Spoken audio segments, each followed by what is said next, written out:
Greetings, good people. Welcome back to Chelsea Perspective. Welcome back to another Transfer Watch on Chelsea Perspective, or specifically the Blue Morning Show. The coffee is still kicking in, but more importantly, I hope you're all doing well. Today we'll talk about Kylian Mbappe, Rayan, Cherki, Moises Caicedo, Elye Wahi, all of them, and plus other topic and De Zerbi's comments. We'll look into it, take our time to dissect and analyze the Brighton's manager's comment. So sit back, relax, and let's get into it.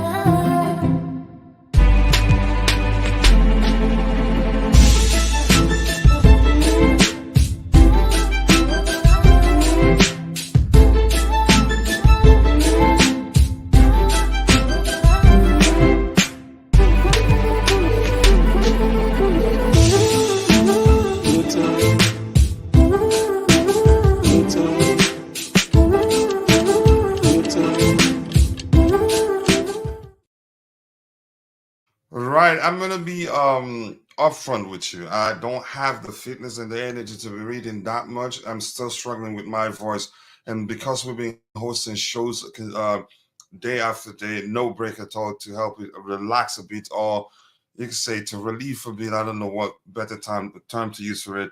So I'm gonna be reading, but cautiously. It has to be aligned before I even look at it. But I can click it, highlight it a bit, and move on from it. That is just not me getting tired of interacting with you. No, that's the definition of this show. It's interaction between the host, panelists, and those in the chat. But because I'm not fully fit, I'm not sure how long I can do that. And Uzoma Jesus said once again, Levi Colwill is not for sale. Yeah, in the bold, all bold letters. We can say that. You can say loud enough, or you know. We said it 1,000 times, and I don't think the club will change our stance, because he still have about 3 years left on his contract, and he has two with an option to extend, which he can, which will most definitely extend. And then if he refuses to put pen to paper for a new contract, then that's when we'll talk about selling him. Big up to you too, Mitchell boy. I hope you're doing well. Thank you for finding the time to join the show. I appreciate you, and I don't have to keep telling you this because this work on its own. Once you come here, if you stay a beat, stay again, as long as you feel it's enough, just share the link to your channel. And when I get to it, I'll talk about it. Rain, always nice to see you, Rain. I hope you're doing well. Tired of this fan base. Okay, I shouldn't have read that one too. Big up to you, to Nemaya. I hope you're doing well. Chelsea should start looking at alternatives for Caicedo. And if I read your comment once, I'm going to skip it just to say hello to everyone else in the chat there. PYS won't stop mourning until he makes a Chelsea to sign another flop after he's pushing for Lukaku. Then he will blame the club. I don't think whatever he says wields any measure of influence on what player the club signs. If anything, he's just going to wind up he will wind up at the fan base, not the owners. The owners do what they want. You can say they communicate with the manager, the scouts, and the directors, and decide what player they want to sign. It doesn't matter what the fans think, really. If it doesn't win, you can say the opinion of the fans, or those, or the Twitter journalists, or whatever you want to call them. It doesn't win. It doesn't wield any. You can say it doesn't wield a significant influence with regards to what player the club signs or not. Big up to you too, Jerry C. I hope you're doing well, Jerry C. I owe you an article there, but as you can see, I'm struggling in terms of the voice thing. I'm not sure if I should go for the C-word test because it comes like cold and then hits me hard in my throat, and before you know, I'm losing my voice again, even when I think I'm fine. Good day from Australia, Coach. Big up, Ryan Winter. Nice to see you. Good day from Australia. Everyone up to Chelsea. Yeah, we keep going. Roger Pop, always nice to see you, brother. I appreciate you. Much love. Thank you for finding the time to join the stream. And you just got one over me. You don't want me to say hola when you join the chat. Okay. And if you have time to join the panel, but much love to you, Roger. You know, it's all love. Chelsea till I die. Nice to see you. And yeah, I can't read that one, unfortunately. Did you see Messi's game winner last night? I didn't watch the game, but I had to go watch the buzz, which was the free kick. It was delicious. The keeper couldn't do much. He just had to, you could say, try to act like he was reaching for it. But there's nothing they could have done about it. It was, yeah, a typical Messi. And now he's announced his arrival in the MLS. So, yeah, what a way to do that. It was an excellently taken free kick. But big up to you, the New York guy, my bro. I appreciate you joining. Let's see. Good morning, True Blues. Adebaya Malcolm, nice to see you, brother. I hope you're doing well. Let's see what else we have here. It's time. Let's make sure to hit the like button. Yes, people, we're already at 59 likes. Let's shoot for 200 likes today. And quickly, I want to say to those of you that are watching, but for one reason or the other, you're not able to participate in the chat. Just remember, we appreciate you. You watching alone does go a long way.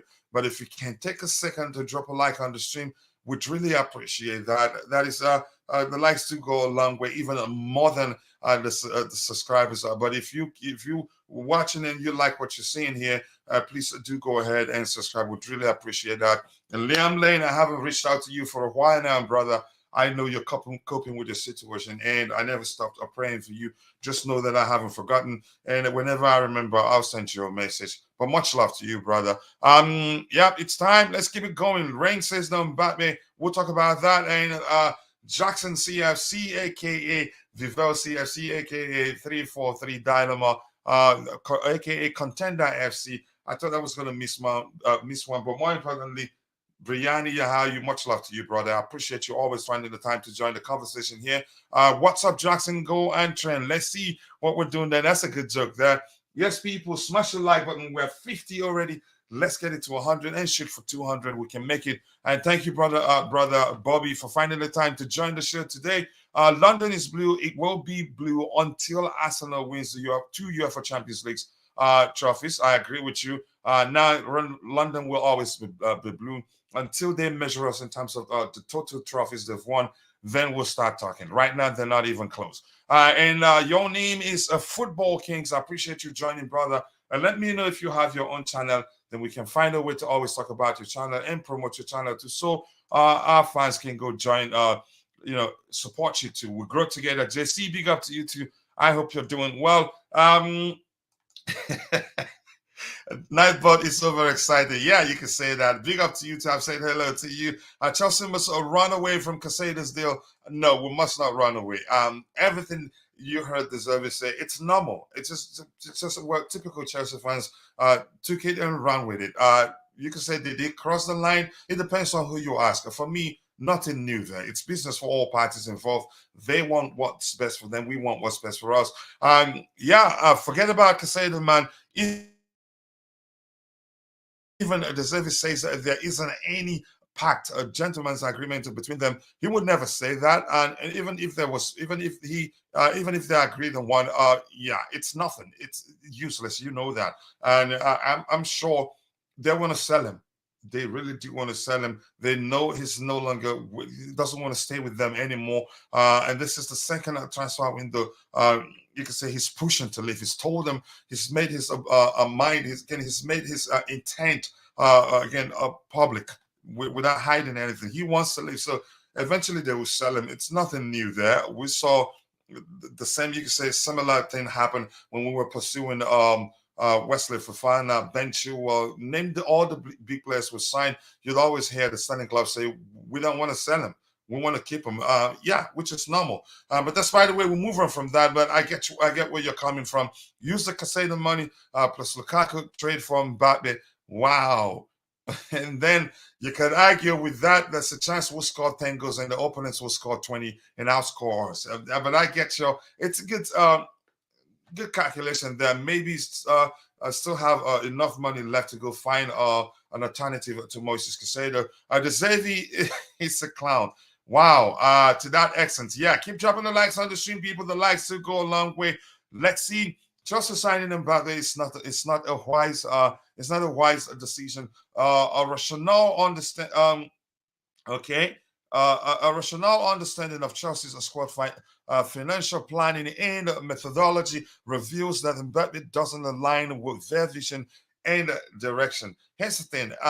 Mbappe, I think if they feel like, what's the term I'm looking for? His commercial value. If it is something that will make them a lot of money, they will make an exception. It's as simple as that. After all, we heard severally that they were pushing to sign Ronaldo, not really because of his not really because of his playing ability, because yeah, at the time, he wasn't really the Ronaldo he was at Madrid or Juventus. It was just, again, they were looking at his commercial value, how much they'd be able to make if we sign him and all that, just maybe overall to polish the brand Chelsea. If that makes sense. But keep dropping the likes on the stream, people. The likes to go a long way. His inclusion could disrupt a team bonding and the unity, potentially affecting the careful, crafted path Chelsea is on. I disagree with that a bit, but there's a chance that's the case. But in my opinion, that would be the least of the problems for the owners if they see again a huge benefit in signing him. They do it without looking back. He has he has a million followers. Who has? I'm not sure. Keep dropping the likes on the stream, people. The likes to go along with 56 likes. Let's get it to 100 and shoot for 200 as soon as possible. Bro Boehly was listening to Twitter Space. Yeah, he's done that on occasions. Never stops doing that. Alba has left Chelsea. Yeah, we know that. And him listening to Chelsea Twitter Space doesn't mean then again he goes back to his co-owners and says, you know what, I listened to or I participated in the Twitter space, and here are the things that the fans are there discuss, and I think we should do it. No, it doesn't work like that. But that's just my opinion. Uncle Vinny, big up, bro. Big up to you too, bro. I appreciate you finding time to join the show. A big up, coach, and everyone in the chat. Big up to you to Santiago Muno. Yep, just saying, exchanging pleasantries are there. Big up, coach. Big up, chat. Tony Tiger, always nice to see you. I appreciate you joining. Let's see what else we have here, coach. It's Nightbot a high today, and the bot is deleting normal comments left and right. I think I may have to shut it down a bit. But you can undelete that. I think you have the power to do that. I haven't had the time to look into, you can say, relaxing its rules a bit. It's so strict that sometimes it can be scary. Aduba Lamatu says, good morning. All okay. So you want to tell me we cannot find nobody than Caicedo? Big clubs don't let small clubs toy them around like this. Can you imagine a Real or even a City in this situation? Yeah, we toyed with Real Madrid when they wanted to sign when they were pushing to sign Eden Hazard. It happens all the time. We're just blowing this out of proportion. You can say just you can say calling it what it isn't really. These things happen. Managers do talk about sometimes players they want. And remember, he was a bit reluctant. He didn't really want to talk about it, but he was questioned severally and he fell for it. And then people are running with what he said. Did he make a mistake? Probably to some. It depends on who you ask. Kalawale, Olalekon, nice to see you up the blues. I appreciate you saying that. Caicedo did not help himself by signing a new 5-year contract in January or February. After that, Arsenal pursued. Come on, we should move on. It's been too long already. I think we're confident that we're going to get that deal over the line, and that's why we're still locked in negotiations with them. We're not going to move on from that deal, unfortunately.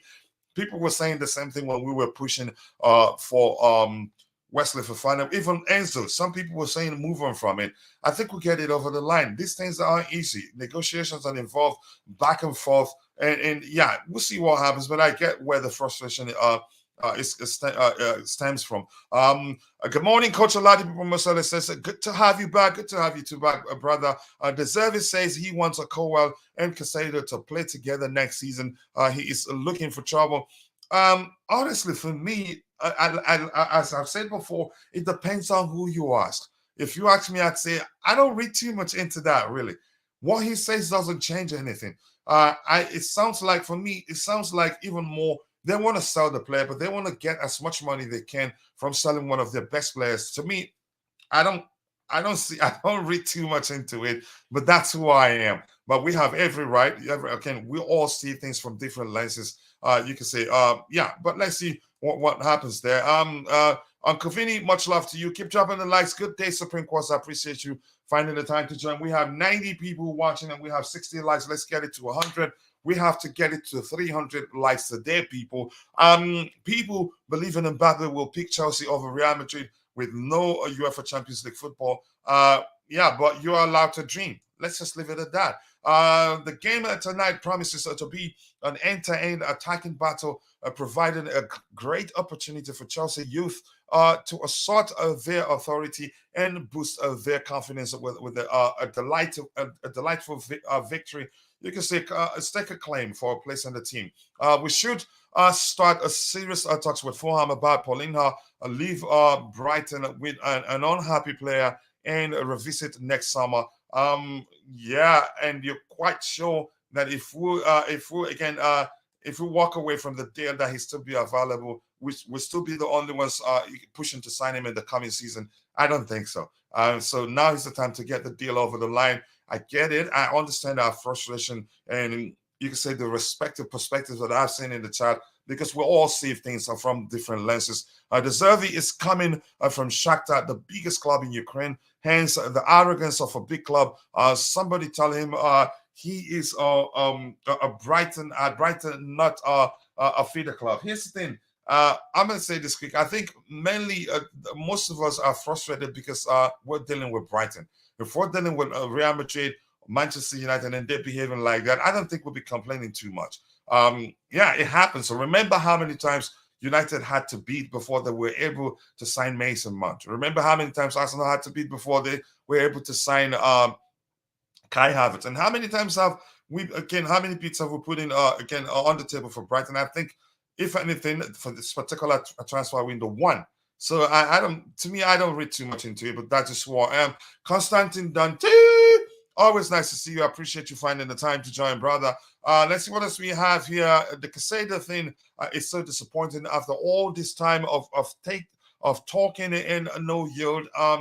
We should have had other targets for DM a while back. Time keeps ticking. I think we got the deal over the line. I'm not concerned really. Coach, will Xavi Simons go back to PSG? I don't know really. Keep dropping the likes on the stream, people. Since Jerisi joined the chat community, I have stopped reading Shakespeare. Wow. Keep dropping the likes on the stream, people. The likes to go a long way.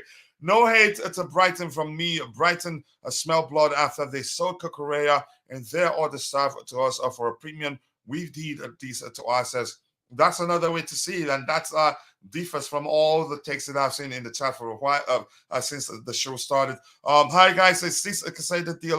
Will it be possible? It will be possible. So calm down. I'm gonna be scrolling to the very bottom very soon so that we can start addressing the items we have lined up. Are you doing a watch along today? I'm not sure, but I'll figure out. I have visitors coming over from far away, unfortunately, so I have to give them audience. So if it happens that they leave on time, then I will schedule the show. Or maybe if I find someone to host it, then that will be okay because I'm sure a lot of people will be interested for a watch along for that particular show. Vivel Livid is quite big news. He's the only one in the board, with a good understanding of this multi-club model. Disappointing that his role wasn't clear. Hopefully, the board structure improves. Here's the thing. If anything, what do I see from it? I don't think we're actually looking to model the club.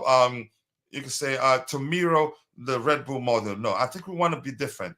Yeah, we want to do what they've done well, and then you can say not do things that they haven't done right. Probably that's why he got confused. And so to me, if anything, we're not looking to be like Red Bull. That's how I see it. Keep dropping the likes on the stream, people. Colwill and Caicedo will play together at Chelsea. I don't see anything wrong with the statement. He is speaking the truth. It's as simple as that. That's how I see it too. Big up, Coach. Big up to you, 27. I hope you're doing well. I appreciate you joining. The Zebra was correct. He wants Colwill and Caicedo to play together for Chelsea. Okay, that's another way to see it. You just move on. I don't dwell on it that much. I just, again, you can say, try to make sense of what he's saying. He has every right to say that. Yes, I will be there. Okay, they're having a conversation there. Keep dropping the likes on the stream, people. The likes to go a long way. It's painful we miss Orate. No, I'm not painful to anybody. But to Chelsea, I will allow it. If we can sign him, I'll take it.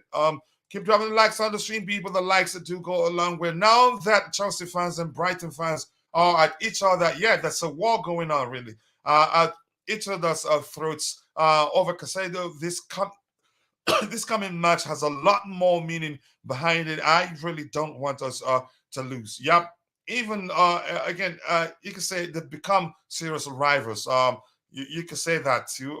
But let's see how it pans out today. Yeah, we're all excited. A timer for the match. UK time, it should be 12 a.m. UK time, Niger time, and all that. But I'm not too sure. Really, you have to look it up because they switched last time. They changed the time.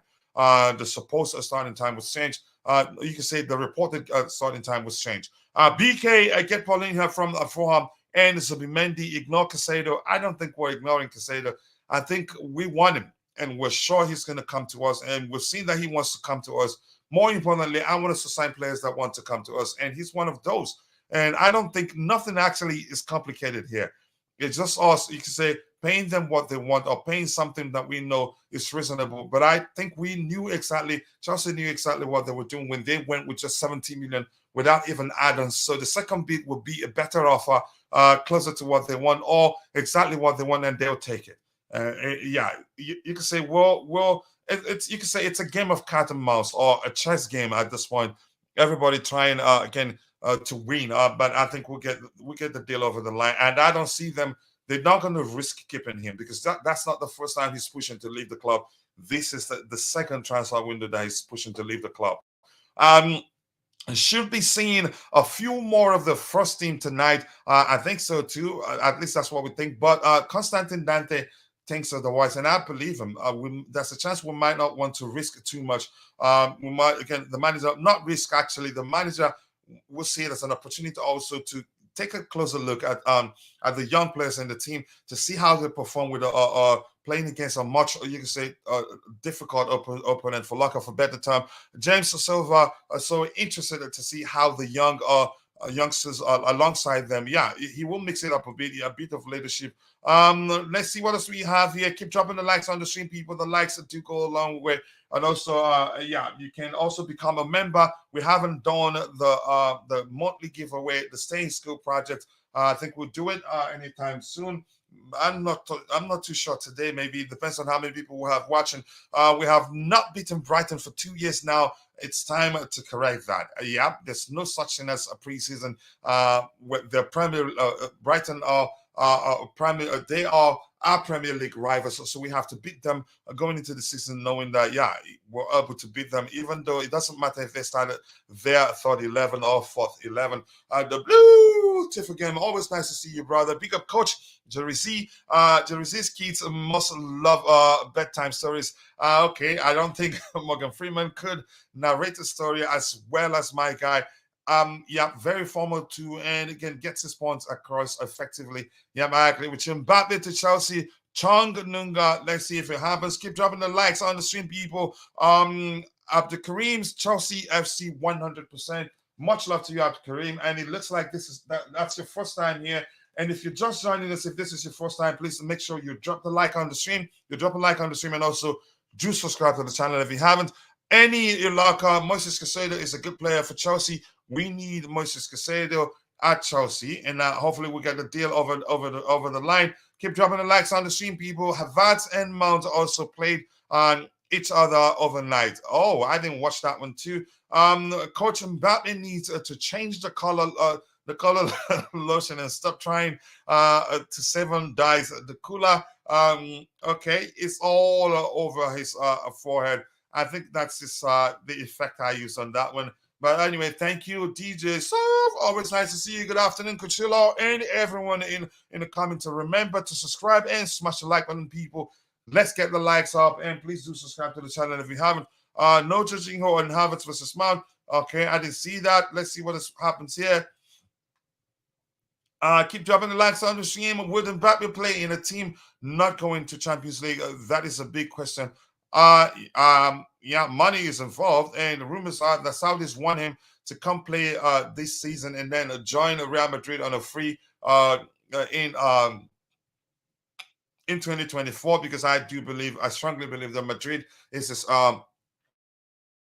preferred destination, not Chelsea, not any other club. But for you to get such player to come to you without some Champions League football, you'd have to go the extra mile in terms of how much you can say his salary. You have to do something out of this world, and I don't think we're able to do that. But I get it. Rumors are saying that yeah, we're looking to sign him.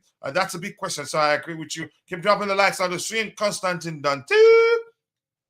You don't say no to Mbappe for footballing reasons in commercial. Yep, in commercial, both. He is the best player in the world at the moment. They're still young and as well. But does Mbappe say yes to us? Yeah, with no Champions League football. And here's the thing: I think Mbappe goes to Real Madrid. Real Madrid is his preferred destination. The Jersey show coming soon. Be rest assured that will happen. We're working on that.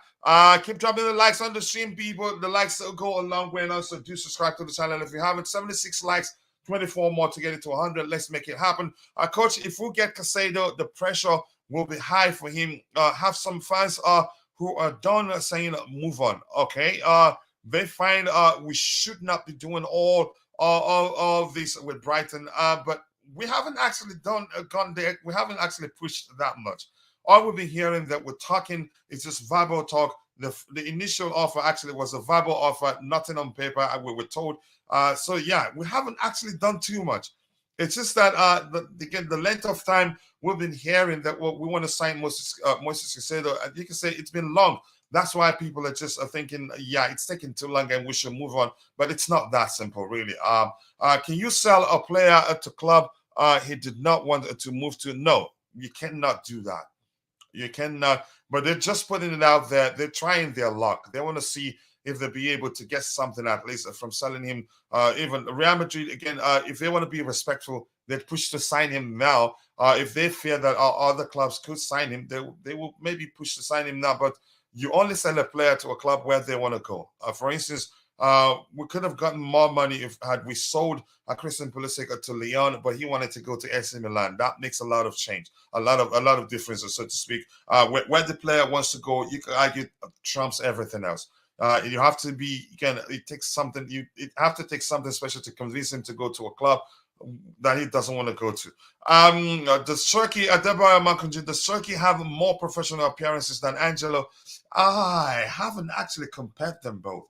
If not, then what it's nice about loaning out Angelo, build your top prospect in-house, just like a Madrid and Barca, and that makes a difference. He plays with the team. He starts to learn how the manager likes to approach the game, and then you don't need to do much to get him to, you can say, to perform consistently for you, because yeah, he's learned how the manager likes to play already. But if he goes out on loan and comes back, then it will take time for him to also adapt to how the manager likes to approach the game, if that makes sense. I keep dropping the likes on the stream, people. The likes do go along with Kachila. Who wins a drag race, Mbappe or Mudryk? I think Mihailo Mudryk has this one in his pocket. I'm not too sure. Mbappe would transform this team.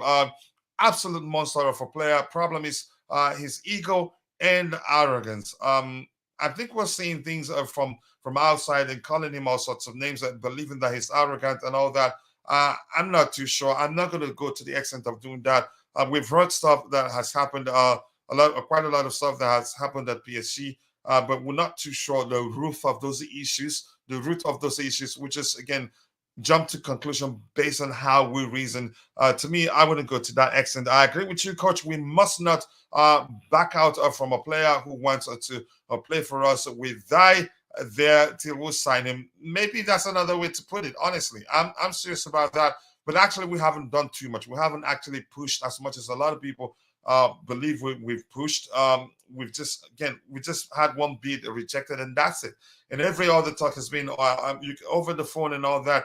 We haven't sat face to face with them and had, like you say, and had a conversation. It has always been, you can say, back and forth. If we haven't actually had a face-to-face negotiation with them, and so they're planning to do that in the United States right now. He will go to Saudi, get paid huge, then go to Real Madrid for free. Madrid, future front three will be Vinicius Junior, Mbappe, Hendrick.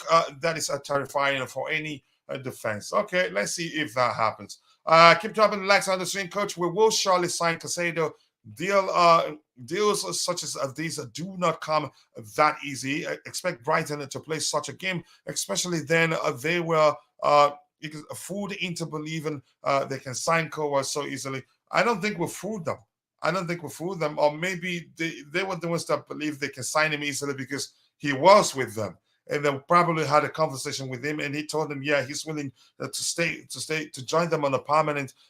Yeah, maybe, yeah, you could bring it back to your argument that they were fooled to believe that they can sign him easily. But there is not needed. Okay, that's your opinion. I'm gonna again just scroll to the very bottom, and then I'll try to get your subsequent contributions in the chat. We have quite a lot going on in the chat, and if I try to read everything, that's the only thing we'll do until the show ends. I think Chelsea need to buy a tested number 9 like a Simham. I believe we should compete to win the EPL. Good luck trying to sign a Simham. I don't think it's coming. He wants to sign a new contract, but he wants the club to add a 105 million euros buyout clause. That's a way out for him. But left for what's De Laurentiis, I think he'd add probably 200 million euros buyout clause on his new contract. But maybe it sounds as if he wants to extend, but he wants a way out in case things don't go the way he believes it they go in the future. Aurelian is about to be on the market. What is your take? If it's available, I wouldn't mind us assigning him, but I don't think he comes cheap. United can take him back. Mount is worried. Worried in what sense? I'm not too sure. Can you please let me know? Because you can say if they sign him, I'm not too sure. Even Madrid cannot afford to pay the fee, and that's why you said they've been able to convince him to find a way to run down his contract and join him as a free agent in 2024. But I that may well not happen again, but we don't know. They bought Bellingham and others for big fees, so they're not going to be spending that much money this window. So maybe he goes to Saudi and plays a year there and goes to Real Madrid as a free agent.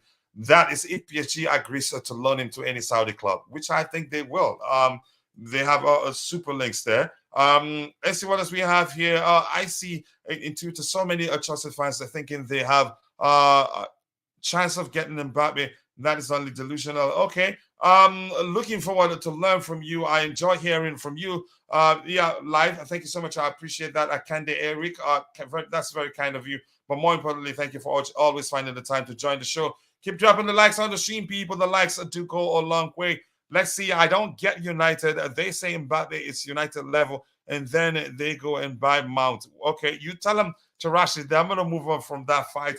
If Madrid put up a Tremeni for sale, it will be to raise funds from Mbappe, so he will be very expensive and not sure. Again, he would come to us. I'm not too sure he would come to us. It would take some convincing for that to happen. Keep dropping the likes on the stream, people. Now we have to go into addressing the items we have lined up. As much as I like interacting with you, it'd be very, very again difficult to do something else because that'd be the only thing we'll do for the rest of the show. But I'll get back to you every now and then to see what you have to say there. Let's start addressing the items we have lined up. How many likes do we have already? Let's look at it. We have 80 likes. That's quick, and we're just 43 minutes. You can say 44 minutes into the show. So you people are absolute legends, and I appreciate you all. So this is the first item we have lined up here. Let's look at it. It says Chelsea are interested in Kylian Mbappe. The Blues are studying the feasibility of the transfer. There's no offer at the moment, and at least one other English club is interested. Here's the thing, agent Christopher Nkunku, Wesley Fofana, Benoit Badiashile, get to work. Let's see. Let's try our luck and see if we can get this one over the line. I take it, but that is just me. But I think it's going to be very, very difficult. If it happens, well, I'm not sure in what world this Mbappe comes to Chelsea without us having Champions League football, which means, again, it's simple. Without Champions League football, you'd have to go the extra mile to convince him. Extra mile and convincing him, not just by, you can say, telling him come join us. We're sure we're going to get Champions League football the following season. No, you'd have to do something, especially with regards to his salary, and I don't think we're able to do that at this time. So I think we have to move on from that one as quickly, except if any panelists, when the panelists join, I'd go back there and ask them what they make of the report. And Fabrice Hawkins, I don't know whether I should trust him 100% or not. Here's the thing: I don't think Mbappe comes to Chelsea. I'm just going to be honest. I know the news will start again spreading, the rumors will start spreading that we're interested in signing him. But is it possible? I think it will be. You could say you can say literally, you can say impossible. Really, I have to be honest. If we get Mbappe with his win, we will win the league. But I don't think we'll get him. I think so too. It's going to be very difficult. Let's see what we have here. Keep dropping the likes on the stream. Rain says Chelsea rejected him when he was a child. Has more connection to Chelsea than overrated United. Okay, give me your comment since you rejected him. I'd say he's not connected. We can afford his salary by getting Lukaku and Sterling off the books. Maybe that's a good calculation too. I think we can do that. That's quite a lot. That's nearly 600,000 pounds. Yeah. So if we really want him, we can actually afford him, and there are other ways we can. You can say his commercial. Is anything like commercial viability? I think that will go a long way for the club. So if they really want him, they get him. The question is, would he want to come to Chelsea right now? I'd say no. It would take some convincing with in terms of his salary for him to say, okay, you know what, I'll take it. After all, it's business for all parties involved. Yes, people, we have 83 likes. Keep dropping the likes on the stream, people. Let's get it to 100. And Mbappe is not feasible to me because of the wage structure.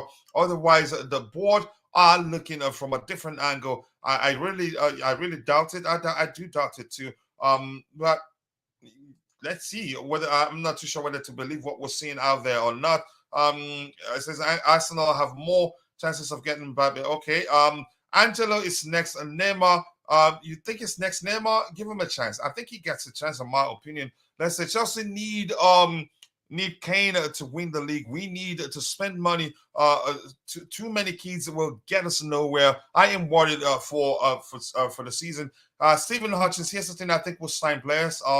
What you call experienced players, but the truth remains, if you look at our squad, some of the kids, I know it's usually it's something. If you're not paying attention, you just you can say you only consider people, older players experience, but the younger players, you don't pay attention to how many games they've played, which amounts to the amount of experience they've garnered. So sometimes we don't pay attention to that because it's a human thing to always attach age to experience. If you're very young, usually people don't think you're experienced. So we still have experience, but I think we need more experience, if that makes sense. PSG demand over 200 million. They're not going to get that. He'd end up living as a free agent. Mbappe will cost at least 250 million for the 1 year. He will agree to move anywhere. 150 million to PSG and 100 million salary. That's not a wise spend for just 1 year, coach. But the Saudis wouldn't mind to pay that just because of how good he's one of the best players in the world at the moment. I think he did, and Fabrizio Romano did say that the Saudis are considering it. But let's see if that happens, and that compounds up PSG's problems because they're trying to get money from him. Then if he joins, if from his sale, if they're trying to get some money from his sale, but if he joins Saudi Arabia, it'd be on loan. Maybe they sign him for just 1 year. I don't know. They will have some sort of agreement where they sign him, and then it will be just a year contract, and then he goes there, plays for a year, and goes to Real Madrid in 2024. But will that be good? The level at which, again, the level of the Saudi league, would that be good for his performance? Will he be ready to still play at the level that Madrid plays? I don't know. So it's something that sounds easy, but it's complicated, really. This Mbappe stuff is rumors. No UEFA Champions League means no pool power. He's also too expensive. I think you could argue that. Big up to you too, Ty. I appreciate you finding the time to join. And if you're watching, if you haven't, go check out Ty's YouTube channel, Chelsea Sessions. Be sure to subscribe. and let him know I sent you. Click the three dots to his name and go to that. And if he shares the link to his YouTube channel in the chat, please go check it out. He's getting closer to 1,000 subscribers, getting closer and closer. And yeah, as I said, I won't be talking much, but still, yeah, here's me. Here I am talking as much as yeah, twice as much as I had wished I'd be talking. The only team I could see getting Mbappe in the Premier League is probably Man City. They're not going to do that. They've spent too much of themselves, and they're still trying to get Vardiol, and probably not. They're not paying up. So yeah, so I don't think they'll be able to do that right now. Keep dropping the likes on the stream. Saudi are offering a huge transfer fee to PSG, 100 million to Mbappe for just one season, with an agreement to release him to Madrid. The deal is crazy. He's a fine player, one of the best, in world football at the moment. So not a bad day for the Saudis, but will it be good for Kylian Mbappe? I doubt that because the level at which he'll be playing in the Saudi league, I'm not too sure. Again, I know they've signed too many good players from Europe. If that makes a difference, I'm not too sure. But that's up to him to decide, not me. I'm not worried at all. I trust our kids and coach, and I think we'd still sign more experienced players. We don't need Mbappe. We can make our own Mbappe in Jackson. And Jackson is actually different, and I know he's not that popular yet. Okay, let me not go into comparing the two players. I don't want to say anything that anybody will start coming at me. Eli Prince says, I want to know about these players. Okay, transfer. One is okay, Rayan, Cherki, and Moises Caicedo. Rayan, Cherki, no bid yet from us, but we've been hearing that the bid is imminent. It hasn't happened, but imminent can mean from now to 2025. Yeah, it depends on what you're talking about. It depends on the context, really. For Moises Caicedo, I think talks are ongoing from what I've heard. Keep dropping the likes on the stream, people. Thiago Silva can be part of the agreement, part of the agent to convince Mbappe. Yep, agent. Yeah, he should be one of them. He's played with him. Let's see what the club does. Although the following does not imply that Mbappe is coming to Chelsea, it addresses a previous related concerns on this subject. Okay, thank you for that. Keep dropping the likes on the stream, people. The likes to go along with coach. I don't think PSG's asking price will be that high. Remember, if they don't sell now, they get absolutely nothing for him next summer. So, yeah, I think they'd be flexible. I agree with you. So I think lots of clubs will look to sign him. I think City may well come into the fold too, but let's see what happens. It's a bidding war that will drive the price up. That is a very good comment right there, but I'm not going to go to the extent of saying it's a delicious comment, but it makes sense really. And truthfully, it's a delicious comment because it makes sense. They're not going to begin asking for too much, but at the same time, yeah, lots of clubs will be interested in signing Kylian Mbappe, and that would drive the price up. So that makes sense. I agree with you. Keep dropping the likes on the stream, people. The likes do go a long way. 94, like 6 more to get it to 100. Let's get it there and shoot for 200, people. Rumors of Pochettino facing ego issues as PSG at PSG. It's important to highlight his positive relationship with Mbappe, unlike Neymar and Messi, who had difficulties interacting with Poch. Okay, but let's see if we get him over the line. Let's see again. Mbappe had a great relationship with Pochettino. French League One specialist Julien Laurent verified that Mbappe was extremely happy with Pochettino, probably because he was giving him the attention he's been seeking of before he was assigned. I've been waiting for you to say delicious Chelsea Ultra. I appreciate you joining today. Unfortunately, I had to say that for a comment from somebody I don't like so much. But much love to you. I appreciate you joining us today again. Let's see. We had Messi versus Ronaldo. The future is Haaland versus Mbappe. Possibly. That may well be the case in the Premier League, and it will be good to see. Keep dropping the likes, people, and also do subscribe to the channel if you haven't. Pochettino is okay. Lukaku, ZH plus 100 million of PSG would be crazy not to take that deal. However, I don't think Mbappe will shoot. I don't think Mbappe will shoot everyone down for Real Madrid.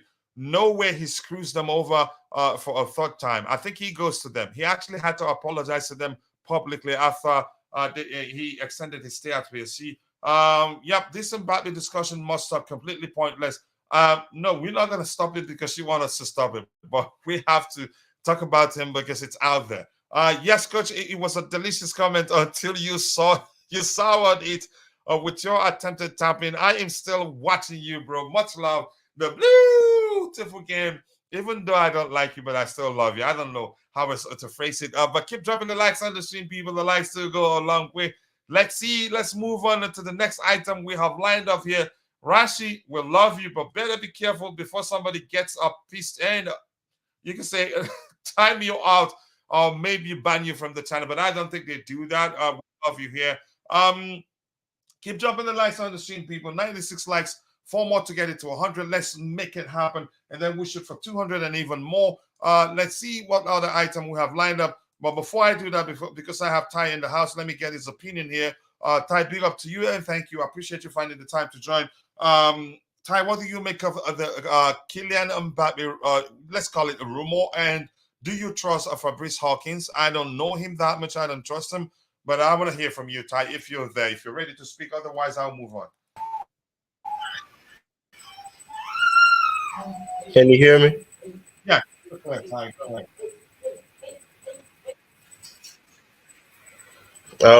He's one of those top sources in France, so people do believe him. He has got a few things correct in the past, so I think you can take what he says with a pinch of salt. But yeah, it is something that I believe has some truth, but I don't think that in terms of feasibility, it really makes sense. I see that the person that you have up, just a little side note, has a symbol that is of the denomination that I am. Just a little side note.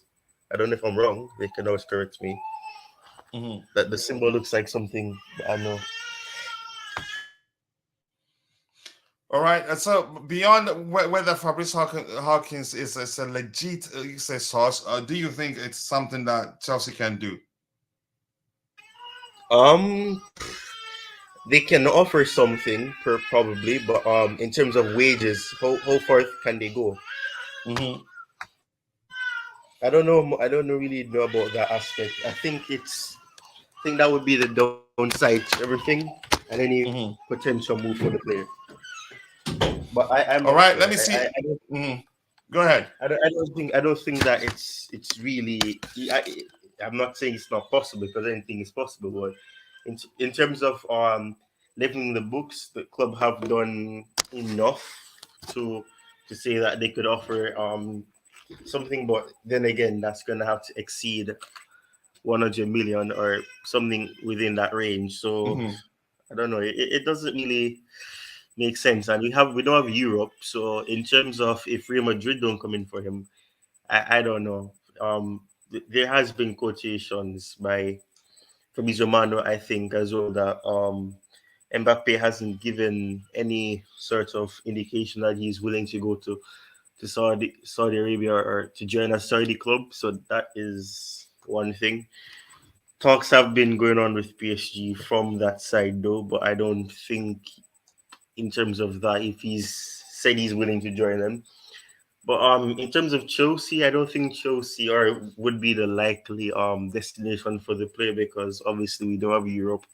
And even though we do have players who could probably I don't want to say persuade, but players that he's close to who are French.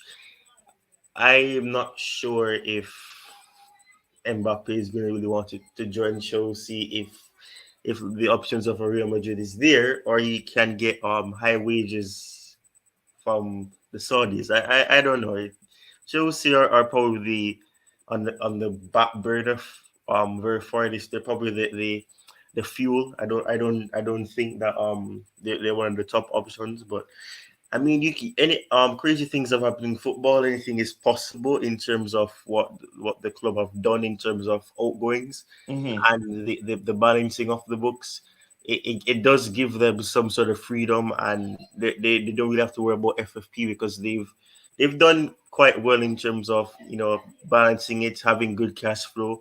So if they do decide to do something like that, it wouldn't really be a case of there'll be any issue with FFP or them breaching any sort of situation like that. I don't think that would really be an issue for them. But Mbappe is I can't really fathom Mbappe coming to Chelsea. And personally, I don't want the player because he has caused a lot of controversy in recent time, and we're trying to distance ourselves from anything further than that. And with Mbappe, who has the ego and he has the arrogance and he does have the awards and he does have the the, the the success behind his name, it's gonna be complicated to keep a player like that composed and keep them in line, and especially Pochettino having problems at PSG with players like him. I don't know. It would seem quite irrational to do that because that is one of the main factors that Pochettino had issues at PSG, and that tends to be the situation with any manager that goes to PSG. The players become an issue. So I find it straight. I'm not sure. He's too toxic, like Courtney says. I don't know. It just doesn't make sense. In terms of him being toxic, I have to say this. I think we're seeing things from outside, and it's easy to, you can say, to conclude that yeah, he's going to come with lots of baggage if we sign him. But let's see. There's a chance he's not that he's not as you can say as troublesome as a lot of people make it up to be. But we'll find out. We have to develop Mudrik by given him more game time.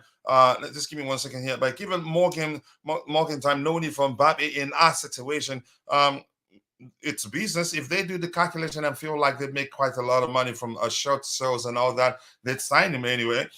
Coach majority, but the question is, would Mbappe want to come to us? That's so for me at this one, that's saying no. Coach majority of our fans forget that nobody knew about Drogba, and when he signed up for Chelsea, many fans mocked him, but later he clicked. We don't need big signings. So that's Mark. Nice to see you. I appreciate you joining. Let's see. Chelsea Ultra says that Madrid is his dream team. Yep, that's the truth. That hasn't changed, and I think that's still his plan. He will make sure he gets it right this time. And it's also why I believe he will shock people and go to Saudi Arabia. It suits Madrid, and at least he will stay fit and get paid. But again, my concern is, will he still be able to play at the level at which Madrid they play at again compared to the Saudi league, the level at which the level of the football in the Saudi league. That's just my opinion. But let's see. He still wants us from France, bro. Okay, so I should start trusting him. Thank you so much for saying that, Santiago Muno. With what I said also already, I think I should start trusting Fabrice Hawkins. Coach, even Fabrizio Romano has come out and said that CFC and one more English club have expressed interest in Kylian Mbappe. No bids yet. You have to consider a lot of stuff. Whether you'll be able to accommodate his salary and all that. Chelsea lowered their level. How can fans be scared of going for world-class players? You guys have forgotten we fought a beating war to bring Hazard when he was compared to Neymar. Let's get Mbappe. Peter Pan, okay, good comment there. I'd say, Coach, I will Chelsea FC. You want Chelsea FC, okay, to play down the rumor? I'm not sure what to make. Ben Marvelous, more importantly, nice to see you. I hope you're doing well. Let's see. In the next few days, Paris Saint-Germain will contact Real Madrid to sell Kylian Mbappe. And they don't really. Here's the thing. I don't, that doesn't make any sort of sense. Christy, I'm not sure how to pronounce your last name. Here's the thing. They don't have to pay now if they're sure that he wants to join them, and if in fact that he's again there's agreement in place between there's already an agreement in place between Real Madrid and Kylian Mbappe. Why spend that much money to sign him? Except if they'll be begging them for any sort of compensation, which I don't think that would be the case. Then Madrid would be stupid to pay them anything now. If they have an agreement in place, and the plan has always been for him to join them as a free agent, yeah, then I'm not paying anything if I am Madrid. But more importantly, Christine, nice to see you. I hope you're doing well. Maybe that's the onus of Matthew signing and Mbappe, maybe. But we signed a few Matthew signings actually. Coach, your panelists need to meet Arsenal noise coming from Mike in the background. I'm not sure what you're referencing there. For Chelsea to win again, we need the best players. We had Drogba, Lampard, Czech, Ballack, and dominated the league. We cannot settle for least and expect to compete with Man City and Arsenal. Peter Pan. Okay, let's try the try the best you can to keep the topics aligned, people. I'd really appreciate that. Please, what time is it's again for Chelsea? OC Michael. Okay, if you're in Niger, it will be I think around 12:30 a.m. or maybe 1 a.m. I'm not too sure. In the UK around the same time. Yeah, 12 a.m. Thank you, Namaya, for telling him that. Chelsea and Mbappe is just a distraction right now. We should focus on Moises from Brighton. I don't think they're distracting us. If anything, and remember, it's just we're interested in signing him. We're considering it. That doesn't mean we want to sign him. Neymar and Messi were probably too old to endure Pochettino's training sessions. Hence the rift. I think that makes sense. That's yeah, that makes sense really. Mbappe is too toxic, and he never liked Poch at PSG. What? Mm-mm. I disagree. I've seen again all the comments are saying majority of the comments are saying that he actually has a good relationship with Pochettino, but that's just my opinion. There's no way to confirm whether that's the case or vice versa, but we'll find out. Let's see. Was Colwill here and I missed him? A very long and boring speech from the panelists. Wow. I don't think you should be doing that. Let's see what else you have here and why did I even read it? I was reading it thinking it was something serious. Keep dropping the likes on the stream, people. The likes do go a long way. And if you're there, there's a comment from you. Chapili Tai is asking you a question. It's something he believes you two have in common. So I address it with him. Real Madrid might be out of budget this season after spending on Jude Bellingham. Yeah, plus other what's again that kid they signed that we wanted to. That we heard that his parents he visited Stamford Bridge with his parents, and Thiago Silva had to give him a tour. If Real Madrid for some reason cannot get it done, we might have a chance. Yeah, but the question is, Keyshawn, do you think he would want to come to us? That's the question we're asking right now. Stop saying because a team don't have Champions League football, you cannot sign a player. It's about money. Yeah, I agree, but we have the luxury to pay that much money. We did say that. That was why whenever we talk about that, we say it would take some convincing to get that player to join us. If you've listened, if you've been listening, we've said that too. So yeah, it's not that simple, really. Let's see what else we have here. Saudi will be very demanding physically because of the weather, and technically he will be a fine. He's already too good for that to be an issue. I disagree, really. Football is something, again, if you're not practicing, if you're not, again, if you're playing at, again, if you're playing, let's say if you're playing at level 1, adjusting to play to level 2 can take time, no matter how good you are. If that makes sense. But that is just my opinion, but I get where you're coming from. That is correct. It was actually Neymar and Messi that led to Poch's struggles. Those two players were passengers, opening up massive gaps between attacks and midfield in transition. There was no synergy. Synergy. I agree with you. They shouldn't ask Poch's opinion if they want to bat me. Well, they have to, really. He has to approve of it before they do that. I'm going to go to DJ, and then I'll be highlighting your subsequent comments until we switch a topic. DJ, big up to you, and I appreciate you finding the time to join us on the panel this morning. That's not easy, given that you're on vacation, but it looks like your love for the club trumps a lot of stuff. But DJ, straight to you, the Mbappe news, what do you make of it? Do you see it happening? DJ, are you there? Okay, looks like his microphone isn't working. Let's see what else we have here. Drogba was already the best player in the French league and was terrific in the UEFA in UEFA Cup prior to Chelsea signing him. In Q was Michael Essien and Malouda in that same league. Maluda didn't quite actually live up to again the expectations I had for him. But that's just me. Keep dropping the likes on the stream, people. The likes do go along with the game. Is 12 a.m. UK, which means yeah, it will be 12 a.m. Niger and some other West African countries. Big names do not bring anything rather than toxicity. It depends on the big name. There was someone crying in the background. I thought this was. I didn't just want to go to the extent of talking about it. A number of clubs will voice concerns at the Premier League on proposed St. Maximum move to Al Ali. They say Newcastle using PIF dual ownership to inflate fee and help FFP. Want Premier League to explain market values of process. Wow. Yeah, there'll always be haters here and there. To me, that's the least of my concern, really. We spent 600 million last season. I don't see us spending 200 million for one player on a single player. I don't think so. Just seeing Mbappe's price is estimated to be between 160 million to 180 million euros. Not bad, really, given the player he is. Real Madrid need somebody to replace Benzema, and they did receive a Saudi money for him. Yeah, I know. I'm not sure how much they sold him for. Newcastle do not have the FFP issues. Those EPL clubs, man, they're just jealous. Let's run away from Caicedo's deal. No, we're not going to run away. We get to that in a beep. And Mbappe would also make market sense. He's already amongst the top 5 best players in the world.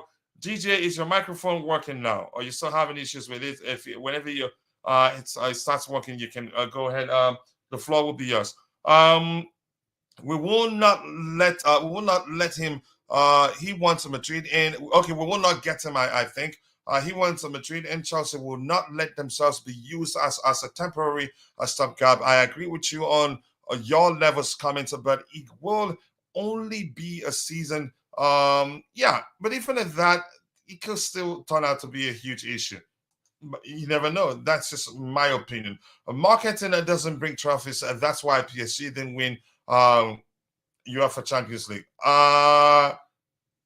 Okay. I'm just going to leave your argument to you. With bigger injuries than that, and come back good. Sorry again. I'm not sure. I think you're talking about something else there. Again, I wouldn't fit one message. Okay, I think. Oh, that's part of the initial message that I read. Easy to say. Poch had Messi, Neymar, and Mbappe. That was zero combination. 3 players up front, and we're disconnected, coach. Yeah, I think they had a lot of issues, and again, I think you can say I wasn't that serious about finding out what was going on. Just now, what happened? Can you let me know? Let's see. Mbappe wouldn't go anywhere other than Real Madrid. No chance for other clubs. You can't argue that, but never say never. The possibility is there now, which means Real Madrid has to pay up. But the issue again, even from that perspective, even if other clubs want to sign him, he would want to go before an agreement again, before PSG will be able to sell him to any club that wants to sign him.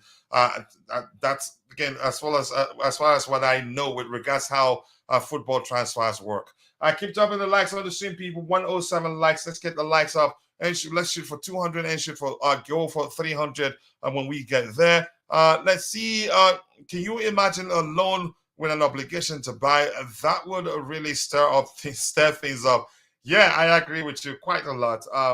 But I still don't think he comes to us. But never say never. I'm not the owners. They know how much they can afford to pay in terms of salary. And after all, I think we've seen Mbappe at the Dodgers game. So maybe they have a good relationship. I don't know. But that's just my opinion. So I'm gonna go to the next. We're gonna go to the next topic, except if maybe our panelists, more panelists join us, and then we decide to take them back a bit to get their opinion on the Mbappe discussion. Then we'll do that. All right, let's see what else we have lined up here. Kylian Mbappe would only leave PSG if the destination is Real Madrid. If that possibility does not exist, he's willing to stay on the bench all of next season. Yep. Then Madrid has to pay up. And the only success Mbappe has to his game is World Cup. Leaving PSG will set the ball rolling for new challenges. I think I agree with you. For a new challenge, he needs the UEFA Champions League and other club titles. I think I agree with you. But let's see what happens. We spent 600 million for fun. Now we are stuck at 80 million and cannot spend an additional 20 million for Caicedo. This is crazy. Paying 25 million to Brighton to get Potter. Here's the thing. I'm gonna say this: because you've made a mistake doesn't mean when you want to do the next when you have something that you want to address, and then it turns out addressing that will include you making making similar mistake to the one you've made in the past. That doesn't mean you continue making mistake, because you just need to make more mistake so as for you to achieve your aim. No, I'm not saying we shouldn't pay 100 million because we spent 600 million. Yeah, if that makes sense. I hope I was able to get my point across effectively. Code Web, just having a conversation there. Let's see anything else here. De Zerbi said, because this year we play in the Europa League, unlike Chelsea. Yeah, that aspect is insulting. That's the only aspect I don't like. But let's see what other item we have lined. Pochettino, the objective is to win. It's not to just be good. For that, we need good players. If they are young and good enough to be in the squad, then of course I like that aspect. But I think there's one of the comments we looked at there. He's actually specifically asking, you could say, insinuating that we need new signings, and I think we still sign more players. How many? I do not know. I think we still sign some surprise names, some players that we don't even know. We don't even know that the club have been, you say, behind the scenes working to get across the line. But let's see what happens there. Keep dropping the likes on the stream, people. The likes do go a long way. Coach, a great point. But paying additional 20 million for Caicedo is getting the engine of the team in prime shape. Yeah, but you don't want to do that and still create other problems, such as an issue with the FFP and all that. But I don't think we should pay them 100 million for Moises Caicedo. Imagine flexing up, playing in Europa League. Yeah, you aren't gonna win shows. Okay, how small Brighton are. Yeah, it does show how small they are. Again, it's huge for them, but we're not here to banter each other. Again, we're here to talk Chelsea. Let's see what else we have lined up here. Again, I like the mentality, the attitude from so far from Mauricio Pochettino. He's here to win and not here to play just good football. Yeah, it's always nicer to play good football, but at the same time, you want to win. You want to do whatever you can to win. Sometimes it can be dirty, and I like that. So let's see what else we have lined up here. There you go. We get into the nitty gritty, as somebody would say. You can say the deep side of the whole thing. The Zerbi says everyone is speaking about Moises Caicedo. Chelsea, maybe, but me. No, again, the situation is very clear at the moment. Moises Caicedo is a Brighton player, and Tony Bloom told me if the condition don't change, Moises stays with us. For me, it would be great. This aspect that says if the condition don't change, so to me it simply implies if we don't meet their demand, if we don't pay them how much they're asking, he stays with them. Here's the thing: I don't think we'll pay them 100 million if in fact they are asking for 100 million, of which I know we're not going to pay them that much. I get it. It's easy to jump to that conclusion because Rice was sold to Arsenal for 105 million pounds. That doesn't mean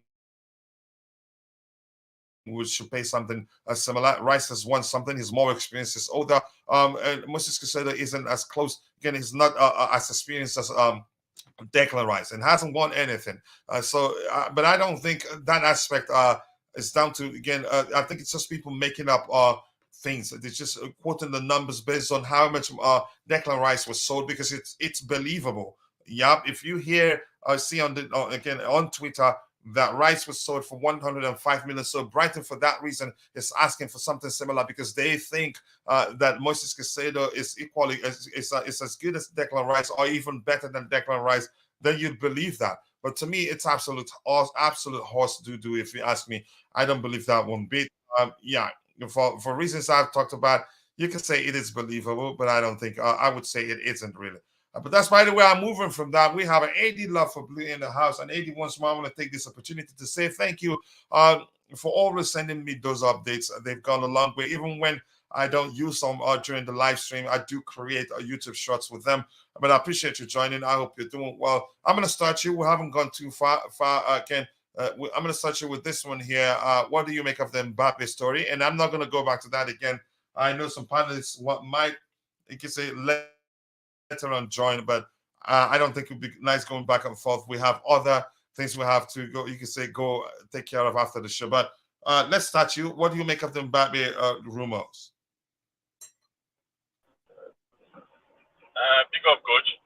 Big up to you to too. everyone there. Yeah. Nice to hear from you again. Yeah. Mbappe, I don't know if we should be giving it any thought. To be honest, I don't know. Is it possible we get Mbappe? I really don't want it to just be something of a distraction to us. Let's focus on the achievable players, the one we know we can get. We don't need to waste our time because it's there in the open. That Mbappe clearly wants to go to Real Madrid and Real Madrid alone. So, and to see if we can get Mbappe and then miss out on other targets. And it might actually just derail our transfer because it wasn't in the plan at all to get Mbappe. So why should we just in the last minute just attention to getting Mbappe while other targets without look at it and say, oh, if they're actually going for Mbappe, they actually didn't have a plan to get me in the first place. So which means we don't have a transfer plan. So if we have our plan, Real Madrid has clearly shown intention to get him right from last year. So we've never ever been in the picture to get Mbappe because you command a huge. I don't think we're in a position to go into that Mbappe deal. That's my honest. So I don't think we should dissipate energy or think about it. Give it a lot of thinking. You know, that's my own opinion to be. And how about the Moises Caicedo situation? The comments, I'm sure you've seen quite a lot of them. I don't know if you want me to go through the comments again, but this one here is sounding nothing deep here to analyze actually. But this particular part of this report here that says if the conditions don't change, Moises stays with us. That simply means, yeah, he is for sale. They want to sell him, but we have to meet their conditions.